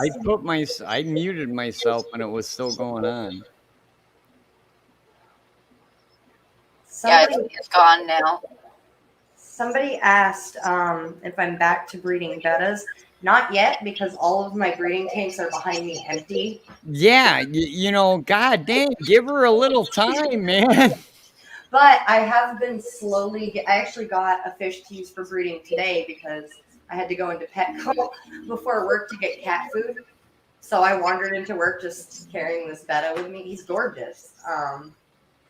But no, hopefully soon I'll have everything set up and I'll get back to breeding. Those are really the only fish I still have left. So that's what I'm going to start with. And now that I've been talking for a minute, okay, it got better. So it wasn't me. I was about to say, if the echo's still happening again, it's because behind the camera, there's another 30 by 20 section of this room that's just empty. Yeah, but no, it's not like that kind of echo. It was like somebody having like the stream sound on at the same time. So it was like lagging behind me. Hey, Amber, how long have you been working on setting those tanks up? Because I kind of do like the look of it, behind the love seat and seeing those tanks. Well, how long have you been setting that up? Here, I'll move the camera without unplugging anything so you can see it a little bit better. The echo. I was backstage for a while. But that's going to be, let's see, 12. Wow, is that nice? 10s. I'm hoping to fill in the 5 gallons that are over here. And then here, I want to have 12, 20 highs. And also, the love seat is lacking legs. All right, where's my camera? There we go. The love seat is lacking legs because I still have not been able to locate one of them. So you're a little shorter. You're a little shorter than normal. I am, just a little bit, but the house itself, because this, how did I even have that camera? That works. The house itself, that's going to be gorgeous once you get it all scaped and everything, and it's all holding water. And God, that's going to be a gorgeous. little section of fish? Thank you. It's just going to be domestic bettas. The small ones are going to be for holding breeders, the 5 gallons. The 10 gallons are what I spawn them in and raise Right. up to like 6 weeks. And then the 20 hives are what they go into for the last month of grow out. Yeah. And then the rest of the room, which is like a 60-foot section of wall, I want to do betta jars with a drip system. Because I've, for the last 20 plus years, been doing all my jar changes by hand every single day. And when you have, And you're tired of it? yeah, when you have 500, like, I don't know if you can see on camera, but I'm starting to reach the point at 31 where my knuckles are starting to get a little stiff and knobbly from holding jars and doing so many water changes. Yeah, no. I'm just going to let you know now. It's just getting old. Yeah. Getting old sucks. And it happens way sooner than they. I'll never run 24. Dude, just wait till 50, man. You ain't going to be happy about it. You guys shut up. I remember waking You guys, up. neither one of you even needs to say anything. I But mean, it's all down. I'm telling you, Bob 24. is like going to be 66 in a month. And I'm 66 already. You hit 24 and you start waking up and going, oh God, I pulled a muscle. I have a muscle there? Yeah, Or like, yeah. you wake up and you do the stretch and you hear the series of pops like a glow stick and you're like, oh, there's no glowing. It's Oh my just God. pain. You hear these guys whining, Bob? They have no idea. I I'm didn't just even shaking know my I head. had muscles when I was 24. Just shaking my head. How many tanks did you bring, Amber? Oh. Let's Who see. counts tanks? No, nobody actually counts actual tanks, I right? brought 275s.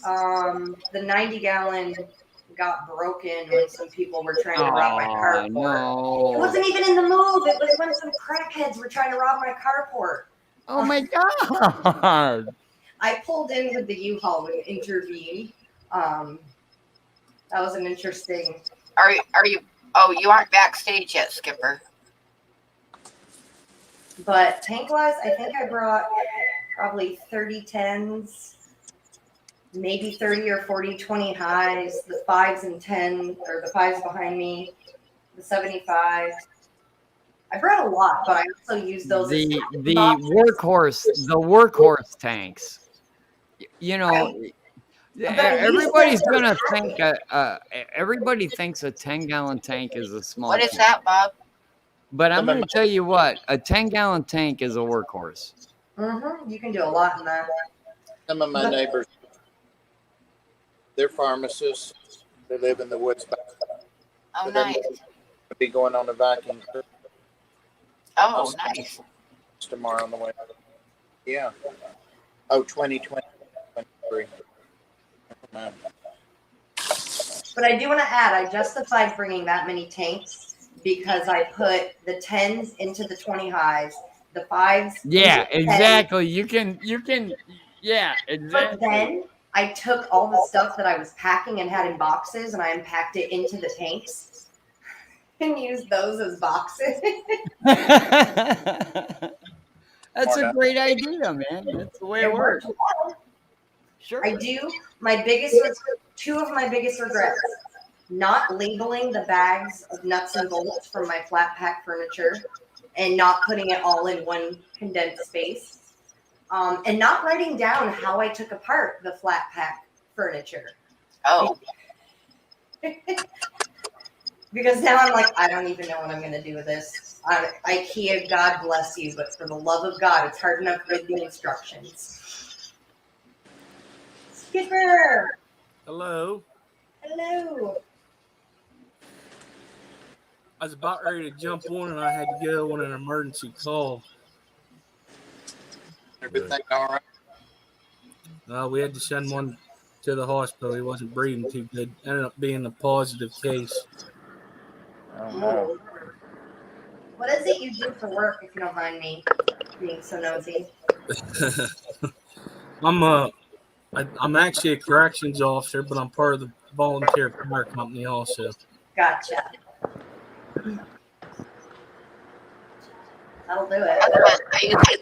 I used to be a EMT on the volunteer fire department in a little town in eastern Washington.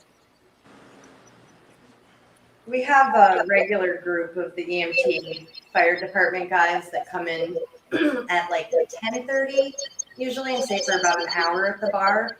And it's the funniest dang thing because it's all like drunk tourists, drunk regulars, and then it's these young, muscly EMT workers.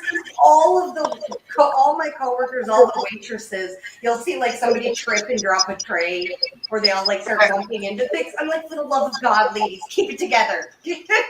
Maria says, check your PayPal. Oh, Maria, what'd you do? I'm gonna have to check after the stream because I'm at 3%. Oh, well, time to bring up chat on my computer.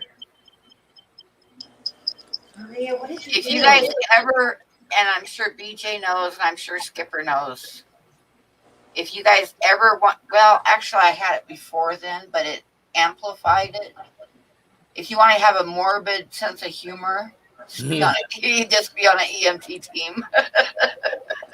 Because you have to be able to laugh about stuff, or else you're gonna cry. You know. I'm not an actual EMT. I just go to help out because it was a call for a cardiac arrest and he's going to need help to load the person. My morbid sense of humor comes from my first job. Well, if you don't have a morbid sense of humor to begin with, work on an ambulance for a while. You'll have a morbid sense of humor. My mom was an ER nurse for about 10 years. So it's not just EMTs. That's the same thing, yeah. She has definitely said some things at the dinner table, like making a joke, and my dad just puts his fork down, gets up, and walks away. He's like, I'm done eating. That's it, Linda. You ruined dinner. I walked away when you guys get onto a conversation about morbid conversations. I'm like the king of that stuff. Yeah. I'm learning the longer I live here, the more sarcastic I get. I don't know Darwin, develop that into a skill. I'm quite skilled at it. Right. Oh, the better you get at it, the more we'll get along. And the easier it is to deal with absolutely infuriating people. Oh, yeah. Oh, that was recently at work. We had this, oh God, we ran out of the lids for cups, and it's a tiki bar. So you can take your drinks out onto the little beachfront patio if you want to, but we like it if you have takeout cups when you do that because people wander off. And we were out of lids. And one guy was throwing an absolute fit and was like, you don't have lids. Why would you do this? Yeah. And I look at him and I'm like, I knew you were coming, saw you come in the door, and I hit him just to mess with your day. I just couldn't help myself. And he looked at me and then he burst out laughing. And I'm like, yep, that's how you deal with unpleasant people. Just Oh my God, my daughter used to work. She worked at McDonald's for years. Oh, and bless her heart. This guy pulled in one time and he wanted mild salsa to go with his burrito, and they were out of mild salsa. And he screamed and yelled and called my daughter. She was working the window, and he called her all kinds of names. Asked to speak to the manager, called the manager all kinds of names. And then he went roaring out of there, peeling rubber, circled back around and cut somebody else off that was in line just to come up to the window and say, fuck you again. Nice. All over a package of salsa. I mean, and those are the guys that usually get a grip. It's a package of salsa.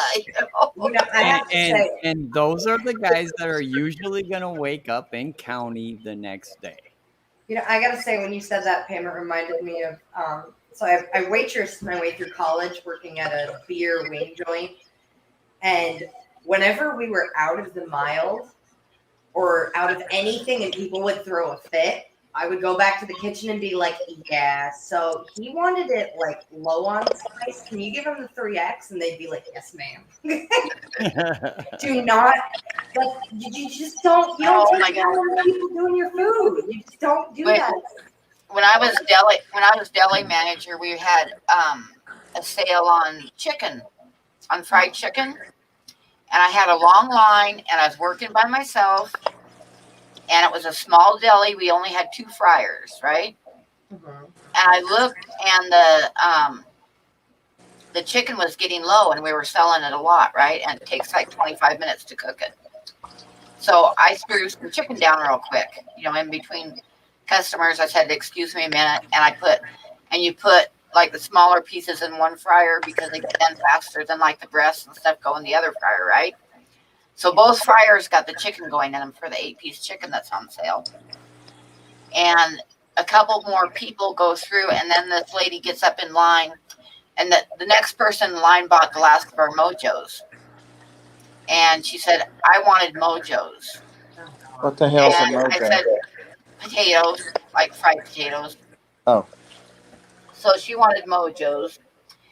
And she started throwing a fit. And I don't mean just a little bit. I mean, this lady was cussing me out. And she was accusing me of purposely throwing the chicken down in the fryers because I knew she wanted Mojos.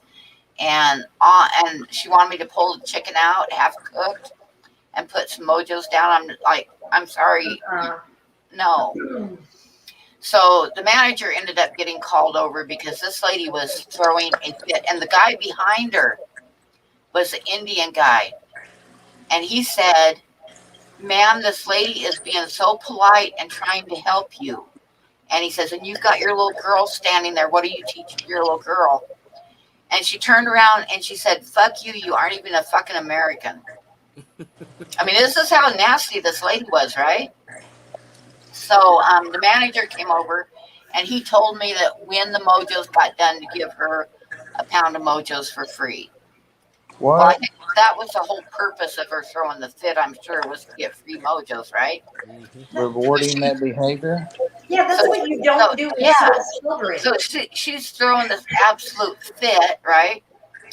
So after she left, after she got her Mojos and left, I went over to customer service and I told the manager what happened, what she had done and what she said to the guy behind her and all that stuff. And I turned around and she was standing behind me. After I said she's really a bitch. But this is what was funny. When she got up to the checkout stand, this was years ago, and she got up to the checkout stand and the lady right in front of her used food stamps to pay for her food. And she threw a fucking fit calling the lady a freeloader and all kinds of stuff in line because the lady used food stamps, right? So she did that. After she did that to me, then she turned around and did that at the checkout stand. And then she went to pay for her groceries and her check wouldn't go through because she had an outstanding check with us that had bounced. Yes. And that's why she had to go to customer service. Karma. Oh, I love that. I'm going, what a bitch. No, that's why so many jobs that I've had to work with, that's why I'm a chef.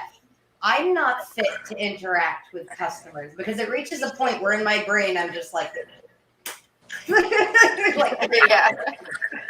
Oh, yeah. I actually one time back in college waitressing was standing there and I was literally visualizing how satisfying it would be to just dump this plate of wings onto this man's lap. And I'm thinking about it and he goes, are you there? And I'm just like, oh yeah, sorry. And I'm sitting there just like grinning because I'm literally thinking about it. He tells my manager, he's like, I think that girl's addled or something. And he's like, no, she just doesn't like you. Now, see, when I'm working, you guys can probably imagine what it's like to work with me. Oh, God. I'm just, I'm really. Oh, did I say that out loud? No, I would love that because the bad customers, I would just be like, Pam. No, it's like I do stuff like I remember this guy came up to the counter and he wanted some fried chicken, or he wanted a couple breasts. He wanted a couple of chicken breasts. And, I just look up and I say, I knew you were a breast man as soon as you walked up. Or I do stuff like we had when I was working in Cheyenne, the assistant manager, besides working in the deli and taking care of customers, you got jobs you got to do all day long too, Yeah. that you're busy with, right? So I'm like packing salad to put out on the shelf, and it's just me and the assistant manager, and she's working on something.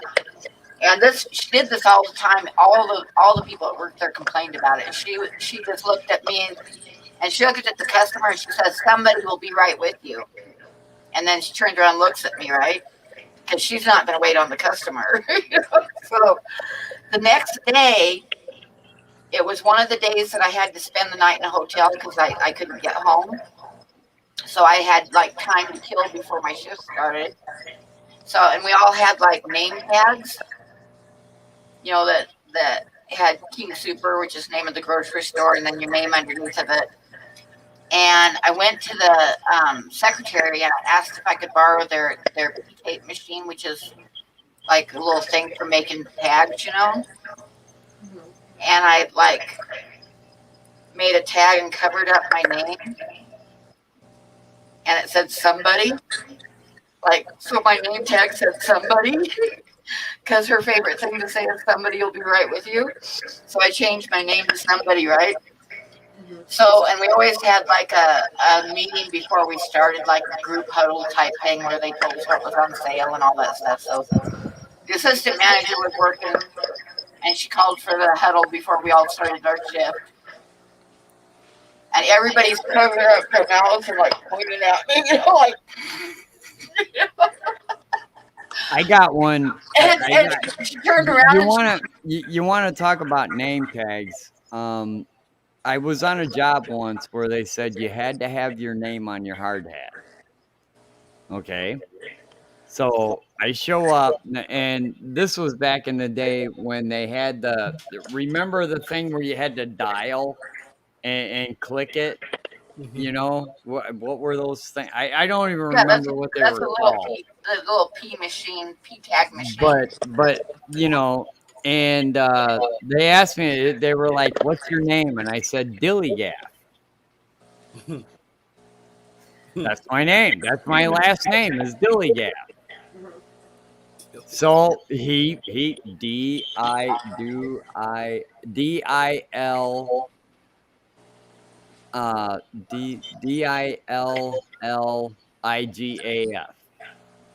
And he cut it off and I put it on my hard hat. And that stood for, do I look like I give a...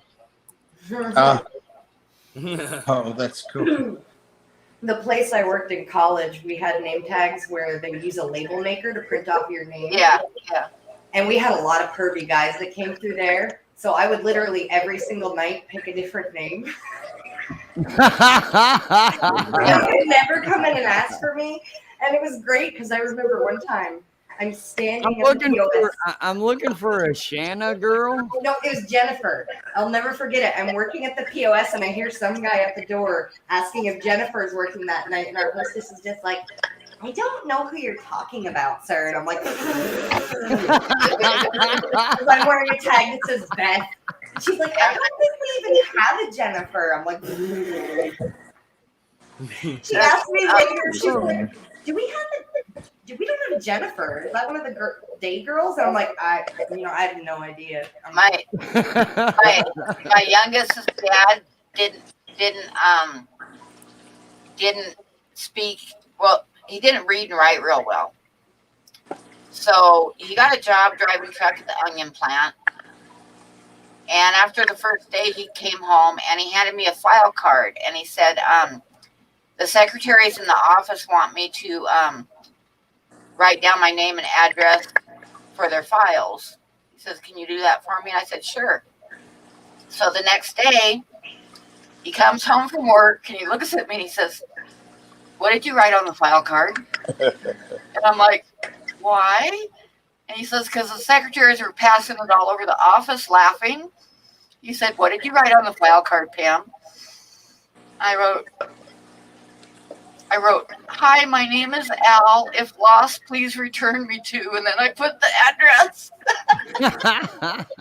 Oh, There was Pam, you're a, an evil there was woman. a Because bakery. you should never trust me. That's what I'm saying. If you work with me or anything, you should never ever trust me. You're evil, Pam. There was a bakery bistro I worked at where we thought it would be fun to have team names. So like I was Prep Beast because I was the prep chef. And we had a delivery boy who, Andrew, he was this tall, gangly little redhead who, he was just very much like, yeah, how's your day going? Oh, yeah, dude, yeah. And he'd get lost. He'd go to deliver something and he'd come back 2 hours later smelling like incense and be like, I don't know where I got lost, man. It was insane. So his shirt, we literally had printed on the back, "If found, please return to Williston Coffee Shop." Because Andrew, where were you? He's like, I don't know. I got lost. I didn't have service, man. We're like, oh God, you're gonna die out there, honey. You're gonna like. Yeah, you know what? I kind of wish I would have had that stenciled on my back a few times, actually. Oh, I bet you did. If found, return to. The number of times I've been to a swap or an expo where I felt like I needed to have a shirt that said something to the effect of, "This woman has no self-control to the point of being criminally insane. Do not sell her anything." Because I've definitely been at expos, and every table I hit, I bought something. And if I finally get to one table, I'm like, "Do you have a box I could buy? Ooh, hey, can I buy that tank?" Well, see, I come prepared for that because I know how I am. I'm the exact same way. So I come prepared, man. I got a dolly behind me, a big ass freaking cooler to put fish in. Here's a good You can example, stack Terry. stuff on top. When I moved down here, I had 2 cats. I now have 4 cats. I did not buy a single cat. I just found the last one, Butterbean. I wasn't going to keep her. I was telling my buddy, I was like, I can't have 4 cats. This isn't going to be a thing. And he's like, okay. And then 3 days later, I'm on the phone with him, and I'm like, I have a 4th cat. She's amazing. How many litter boxes do you have? 3. And I have to clean them twice a day. But yeah, I get it, man. Multiple cats and litter boxes, they can. You got to have more than one, man. If you got 2 cats, you better have 2 litter boxes because they just cats are goofy that way. They are. But it helps that 3 of them, well, one has mange, so she's not living in the house with everyone else. That's the last one I found. She's living in a giant dog cage on my porch because, for those who don't know, mange is an extremely contagious skin parasite, and it takes anywhere from like 2 to 8 weeks to kind of fix the problem. But no, 2 of them are kittens that are like a week apart, we're guessing. So there's no territorial anything with them. So that helps. Because part of why cats can be an issue with boxes is sometimes they're like, no, I don't like that cat, and I'm not using the box now because he did, so I'm going to take a crap on your bed. So since you are the subject of this stream that Pam brought you up on, I have a question, and it's probably been answered before, but are you just going to continue with betas, or are you going to branch out to other things?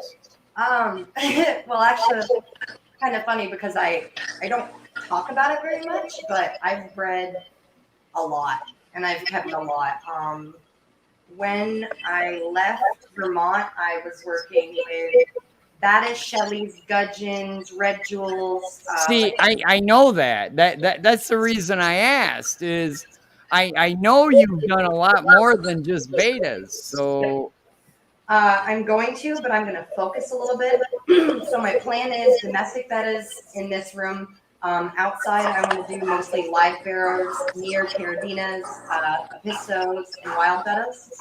And then in the house, I'm going to have like 40 tanks for projects like pipefish, multis. I want to get back into my blue baddises. So Yeah, I have big Yeah, plans. that's cool. And I look forward. I look forward to those videos. I really do. Thank you. I look forward to just uploading some of the ones that I have and haven't finished editing. The thing I'm most excited for, anyone in the chat or in the panel heard of peppermint pike heads? Peppermint what? What? Pike heads. I still didn't hear it. Peppermint pike heads. Hype heads. No, that's the new one on me. They are an Asiatic labyrinth breather that has the largest retractable jaw to body size known in the fish world. Wow. They kind of Wait a swim. minute. I think I know what you're talking about. They're crazy cool, and I've always needed a cullinator for Betta's with bent or bent spine or other issues, and I think that's what I'm going to go with. Are they long and skinny with an upturned mouth? Kind of. Let me see if I can find a good picture. Oh, my phone's so dead. Okay, we'll do this real quick. We can do this. Well, you don't have to. I think I know what you're talking about, but I could be wrong.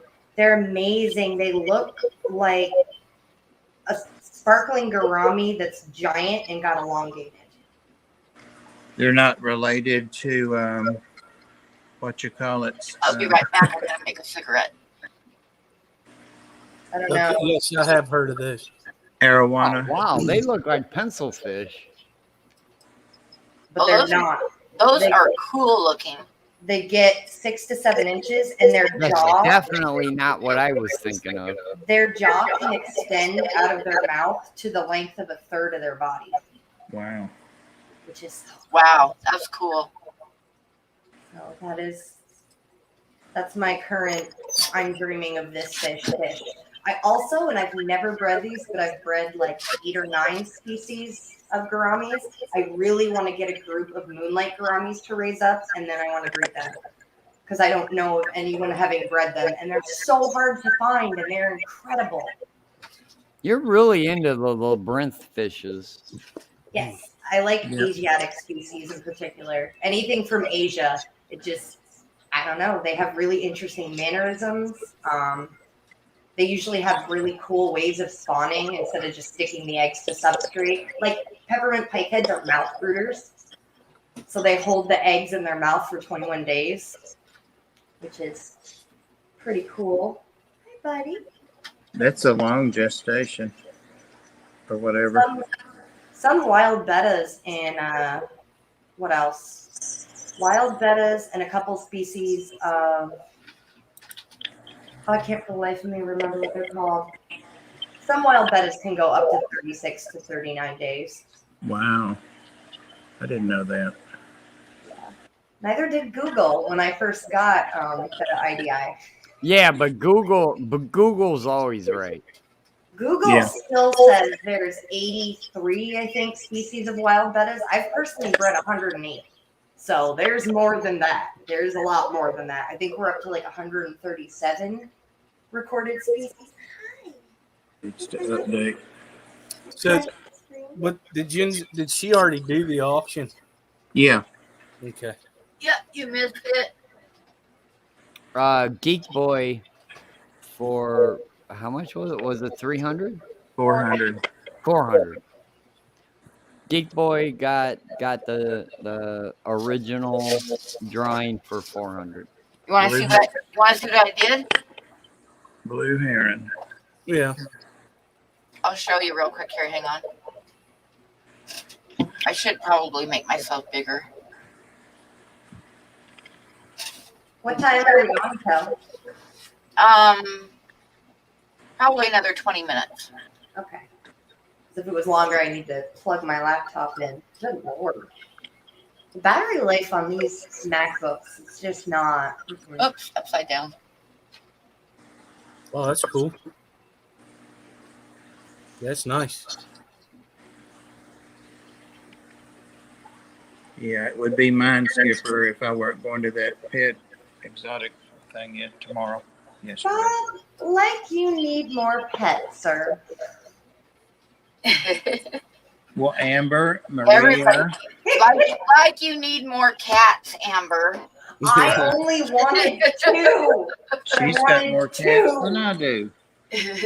I have 1. To be fair, They found me. I had Peanut. I had to put his brother Muffin down, and then I found Poppy in a garden. Impa and Poppy fell in love with each other at a vet clinic, basically. And then Maria, you're so sweet. Butterbean I found in McDonald's. Well, I have to say, Maria, I have never bought a cat. They just find you. I agree with Amber 100%. They just show up and they're like, they look at you and go meow, and you're like, yeah, come on, you little shit. I did good with Butterbean though. I said I was only fostering for like the first 6 days, and then I was like, okay, I'm right. I remember. Yes, see? Pop remembers my attempts at self-control. You failed. I did. I only said that because you were giving Bob a bad time, so I had to mention that. Thank you, Pam. If I had self-control, I would have stopped at 3 fish. Pam, like Bob can't defend himself. I was going to say, in my defense, I only have 3 cats, and they all came from the shelter I volunteer at. So. But how many kittens are you getting? I was just gonna say, Bob. No. One of the bobtails, didn't you have one picked out, Bob? I'm not going to get one. If I get a cat, I'm going to get Midnight, the black cat with the long black tail, because she's incredible and she's been there over a year. Some of the other cats have been there a while too. So there's some perfectly fine cats that are not as cute or not bobtail that needs home. So that's what I did with Peanut and Muffin. I wanted to pick something that was on one of the cats on the red list. And right. They were both 12, and nobody wanted them because they'd been there for like 11 months. I remember. And Muffin was the best cat. He was missing half of his teeth. He was like 34 pounds, super overweight, but he was the best cat. Senior cats are some of the most great animals when you adopt them. Definitely are. Like I'm sure I don't know. Mario's a senior cat. Yeah, but you've influenced Mario. That's what's Pam, there are always exceptions to the rule. But Peanut is that great cat that keeps coming up and giving me kisses. He actually woke me up last night. I call those kisses taste testing. That cat's just making sure that if you go down and he doesn't get fed, he's got food for a while. No. Planning ahead. Planning ahead. Mario snores. And I don't mean he just snores a little bit. I mean he snores a lot. And it's like a high-pitched wheezing sound. Oh God! He's always done it, and he sleeps at my feet. He sleeps on my feet, and it fucking drives me nuts when I'm trying to go to sleep. And he's like, God, you have to do that. Muffin snored like a human, but the funniest thing to me, and I've never had a cat like this, Impa has the worst flatulence of any living thing I have ever met in my life. She just will walk in the room and you'll hear this tiny little poop noise, and then there's just this horrid smell. And her ears will go back and she'll take off. I'm like, oh God, what did I feed you? That cat has woken me out of a dead sleep because she likes to sleep on my pillows, gassing me out. I'm like, oh my God. Amber, I swear to God, this is a true story. The very first live stream I did on my own, this is just me. Here I am. World, this is me. My cat walked down the steps and ripped one 10 feet away from me. That was loud enough that everybody heard it. Oh, wow. And I went, did you guys hear that? And they were like, oh, yeah, we heard that. And cat farts became associated with my channel for a year. Oh, that's funny. No, she's an interesting cat. They said she's a Bombay. and that they're prone to overeating. Well, God bless, are they ever? Because I keep looking at that cat and I'm like, I know you're fixed, but dear God, don't have kittens. You look like you're about to have kittens. I must have Bombay in me. Mhm. Instead of overeating gene.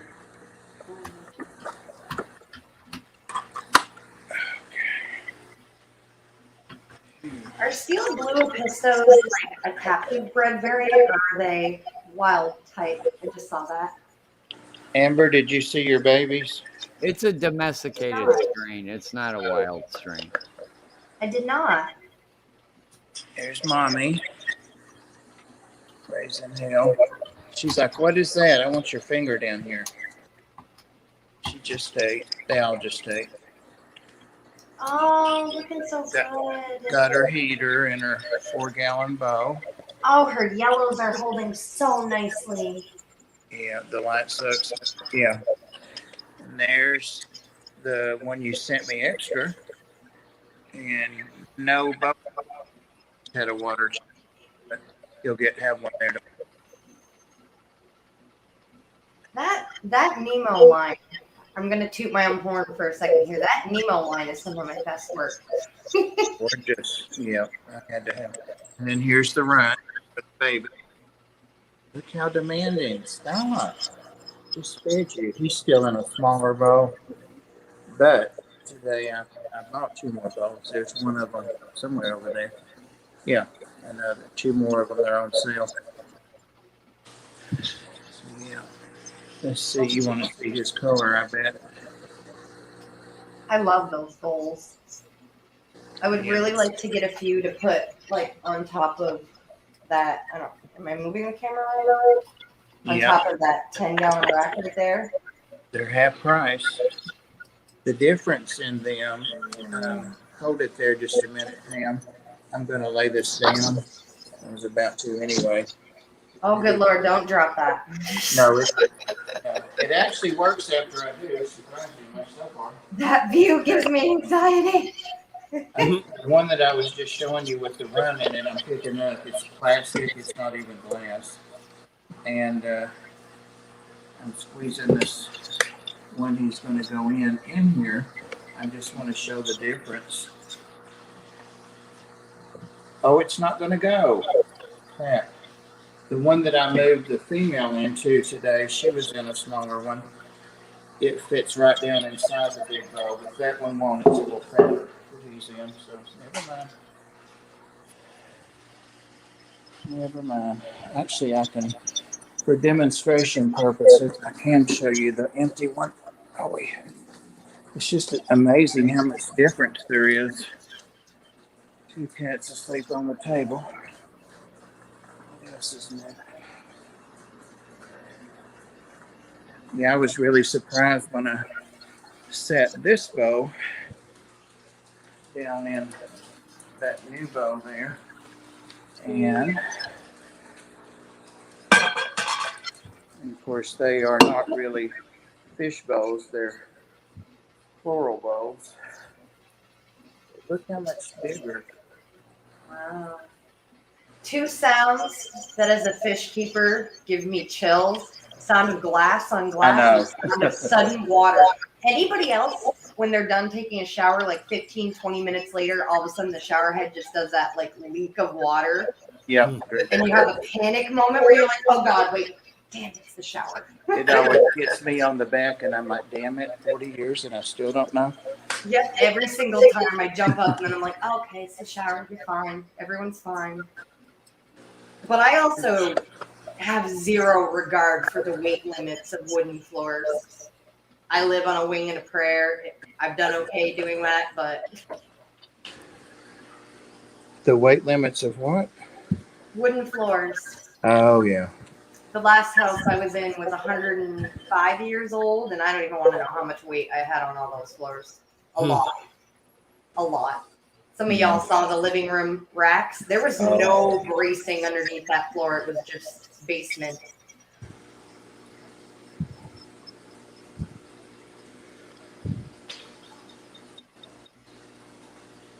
Agreed, Steven. Water gently trickling onto a floor will wake me from a deep sleep. And I snore like a diesel-powered generator. And the tiniest bit of water, and I'm still just like, what? Oh God, oh God. Waiting for the crash.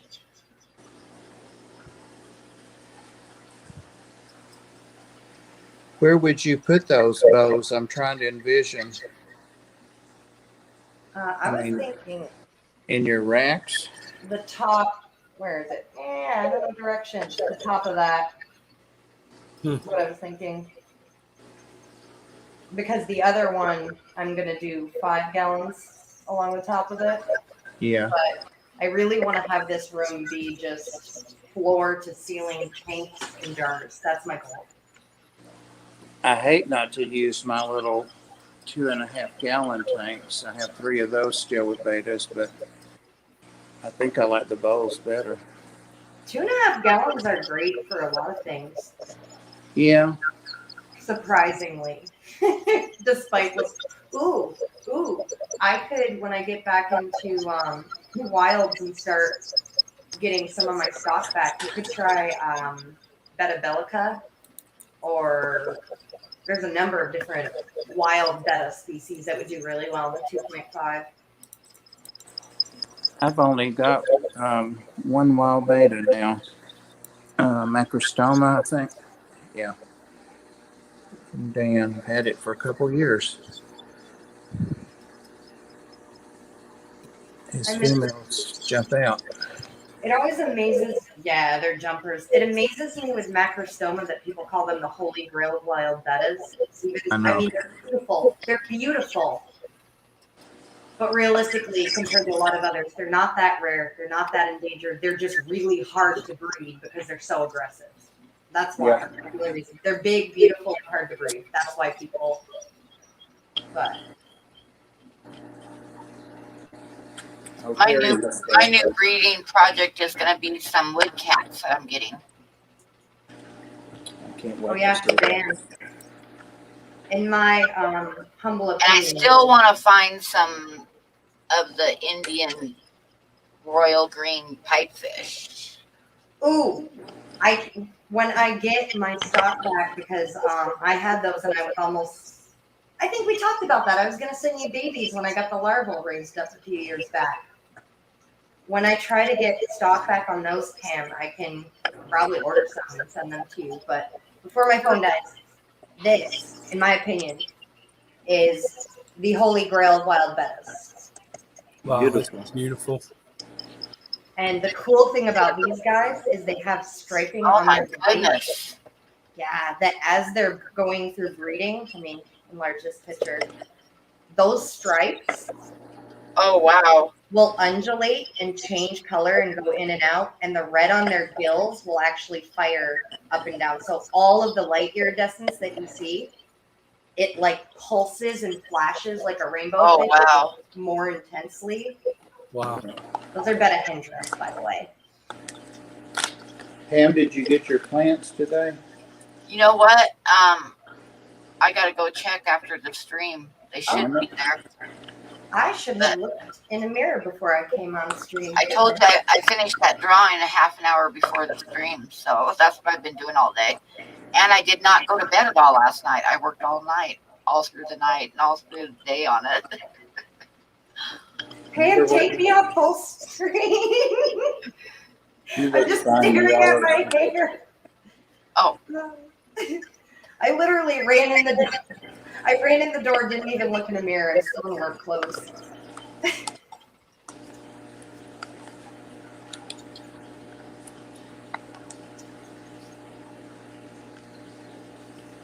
Yes, betta hendra are incredible.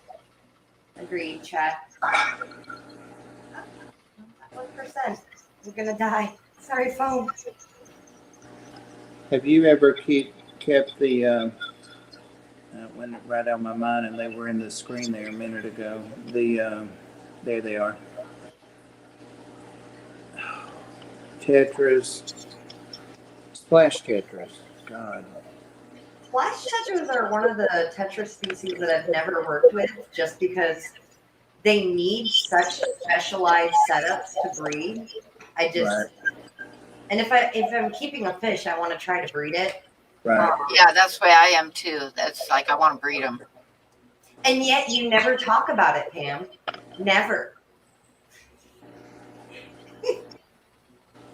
You have bred so many things. You have so many cool tips and tricks, and you're like, eh. I know. Yep. It's like pulling teeth to get Pam to reveal her secrets. I've got some of her secrets. Well, you know, part of the reason is like I do a lot of stuff like somebody asked me the other day how I set up a tank, and I told them, and then somebody in the chat was like, "That's pretty old school." Well, that's what I do. I use kitty litter. That's old school. Yeah, I use kitty litter in my tanks too. So. Do you use the special kitty brand? Yes. It's the best. Because it's $2 for a great big bag of it. Yep. I've been using that for the last 15 years, and I'm not going to change. It's a great base. I mix kitty half and half kitty litter, and the other thing that I did that somebody said was old school was I take when I'm starting a tank from scratch. The first thing I do is get Job's houseplant spikes and break them into pieces and sprinkle the bottom of the tank with them. And then I put a mix of kitty litter and potting soil over the top of that. And then the topper, you know, whether it's gravel or sand or whatever, on top of that. And that's what I do. I don't do the fertilizer spikes, but I do worm castings, which is just pure worm poo. Yeah. And I've had so many people be like, no, I don't think that's dirty. Why would you do that? That's dirty. I'm like, what do you use? That's great stuff. What do you use to fertilize your garden? Manure. This is an awful garden. Yeah, people are funny. I remember one of my aunts came over one time. I was getting ready to butcher some of our turkeys for Thanksgiving dinner, and she's like, "How can you do that?" She says, "I could never butcher a turkey for Thanksgiving," and I'm like, where do you get your turkey? And she's like, from the grocery store. And I'm like, it was at one time a turkey, you know. Somebody had to butcher it for you, you know. They don't grow them in the plastic bags, you know. Nope. Growing up with my great aunts, there's 7 of them, and they are all old French Canadian ladies. So I'll never forget being told to go get dinner. And I was like, oh, you know, going out to the garden, and Edna's like, and points to one of the chickens, and I was just like, oh, no, I can't. And this is so vivid in my head. She walks over, grabs it by the neck, swings it under her arm, and kind of tossed it at me. And I was just like, oh my God, Dorothea. She's like, now you pluck it. And I'm like, I don't want it. She's like, if you don't pluck it when it's warm, it's going to be worse. And she's walking in the house. And I was just like, God, like that was intense. But it, you know, growing up that way, it was kids these days. They have half of them don't even understand that chickens that go bark, bark, bark are what makes chicken nuggets. Mm-hmm. I hate it. They sure stink when you're plucking them. I know that. My granny used to pluck them. Oh yeah, they do stink. They stink. Nasty stink. Ducks are worse. But I love me some fried chicken. Ducks and geese are worse for the smell. Skipper, do you want some of these platies or not? I ain't got no tank set up downstairs. That's what I thought. You got all that other stuff. You wanted some when they were little bitty. Now they're young adults. Well, see, it's easy for me. It's easy to say no on screen, but once you're in front of it, it's kind of hard. Well, if you ever get a tank, they're pretty cool. They've been a strong one. We found a lizard, apparently. Oh. Yeah, One lizard. That's a cool looking cat. I like the colors. Yeah, it is. I think she looks like a little fox because even her back feet have the white. Yeah. Are you a fox? You don't need to cut them. You don't need to kill them. Oh. Pam, I know you're about to quit. Do you want to see the little axolotl that's not eating any. Yes, I do. Hang on, let me get over to. It's made it almost 2 weeks now. It's the only one that hatched. And it only eats like frozen foods so far. Let's see if I can find it. You are trouble. Y'all may have to tell me where it's at. Let me bump the. Trouble. Where you at, buddy? He usually skitters around like crazy when I bump into this. I don't see him. Where you at? He's in there. I just saw him a while ago when I did the water change. He can't eat that. Damn it.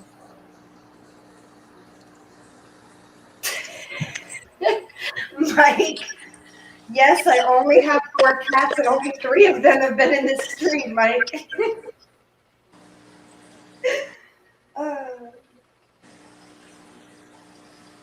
Well, I hope I didn't lay the rocks on him. The rocks weren't in there earlier. I don't see him. Never mind. That's what always happens, huh? You smashed. No, I don't think so. He was doing great, and he was grown like almost twice the size. But yeah, if I would just drop down the frozen food beside him, the spirulina brine, he would grab it, chew on it. Couldn't swallow it, but. I mean, maybe bend down and see if you can see him from underneath. Not with a camera, but if you're concerned. Here, this is open on each end. It's just, and he can't get through there. All I see is brine shrimp. What the hell? That's aggravating. I wonder if he managed to get out. I don't know how he could have. He's in the. Oh, there he is. I can see him. There he goes. You little varmint. This rock is hollow underneath, so that's where he was. See, it's kind of concave. But look at him, though. He's big, though. He's got twice the size. You scared me, buddy.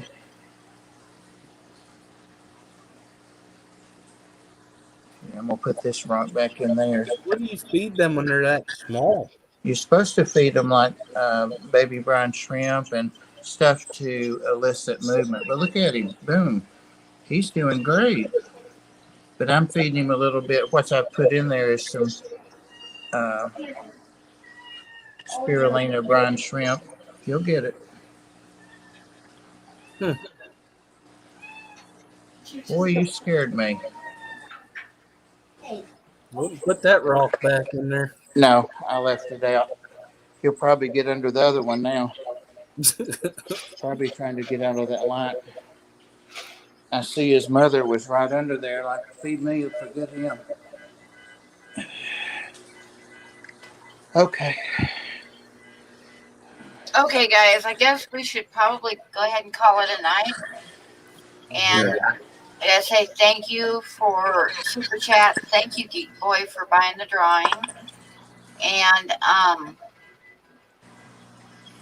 thank you. Maria sent me $25 on my PayPal, so I gotta tell her thank you.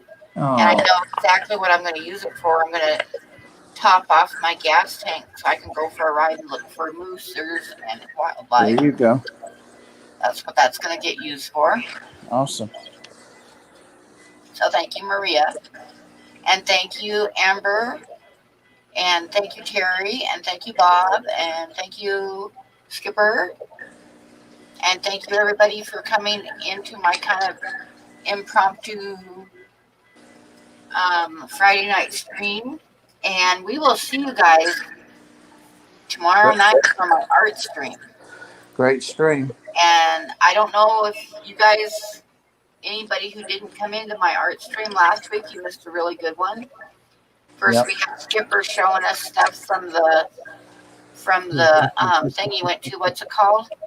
It was a Keystone class. Yeah. Yeah, Keystone Classic, and everybody's saying hi from there. And then Dr. Black and Sarah came in and played some songs for us. Yeah, that was awesome too. It was fun. That was a really fun stream last Saturday night. So Yep. you guys should be coming to my art stream on Saturday nights if you don't. So anyway, good night, everybody, and thank you for coming in. Bye. Good night. Guys. Bye. Gotta get out of here.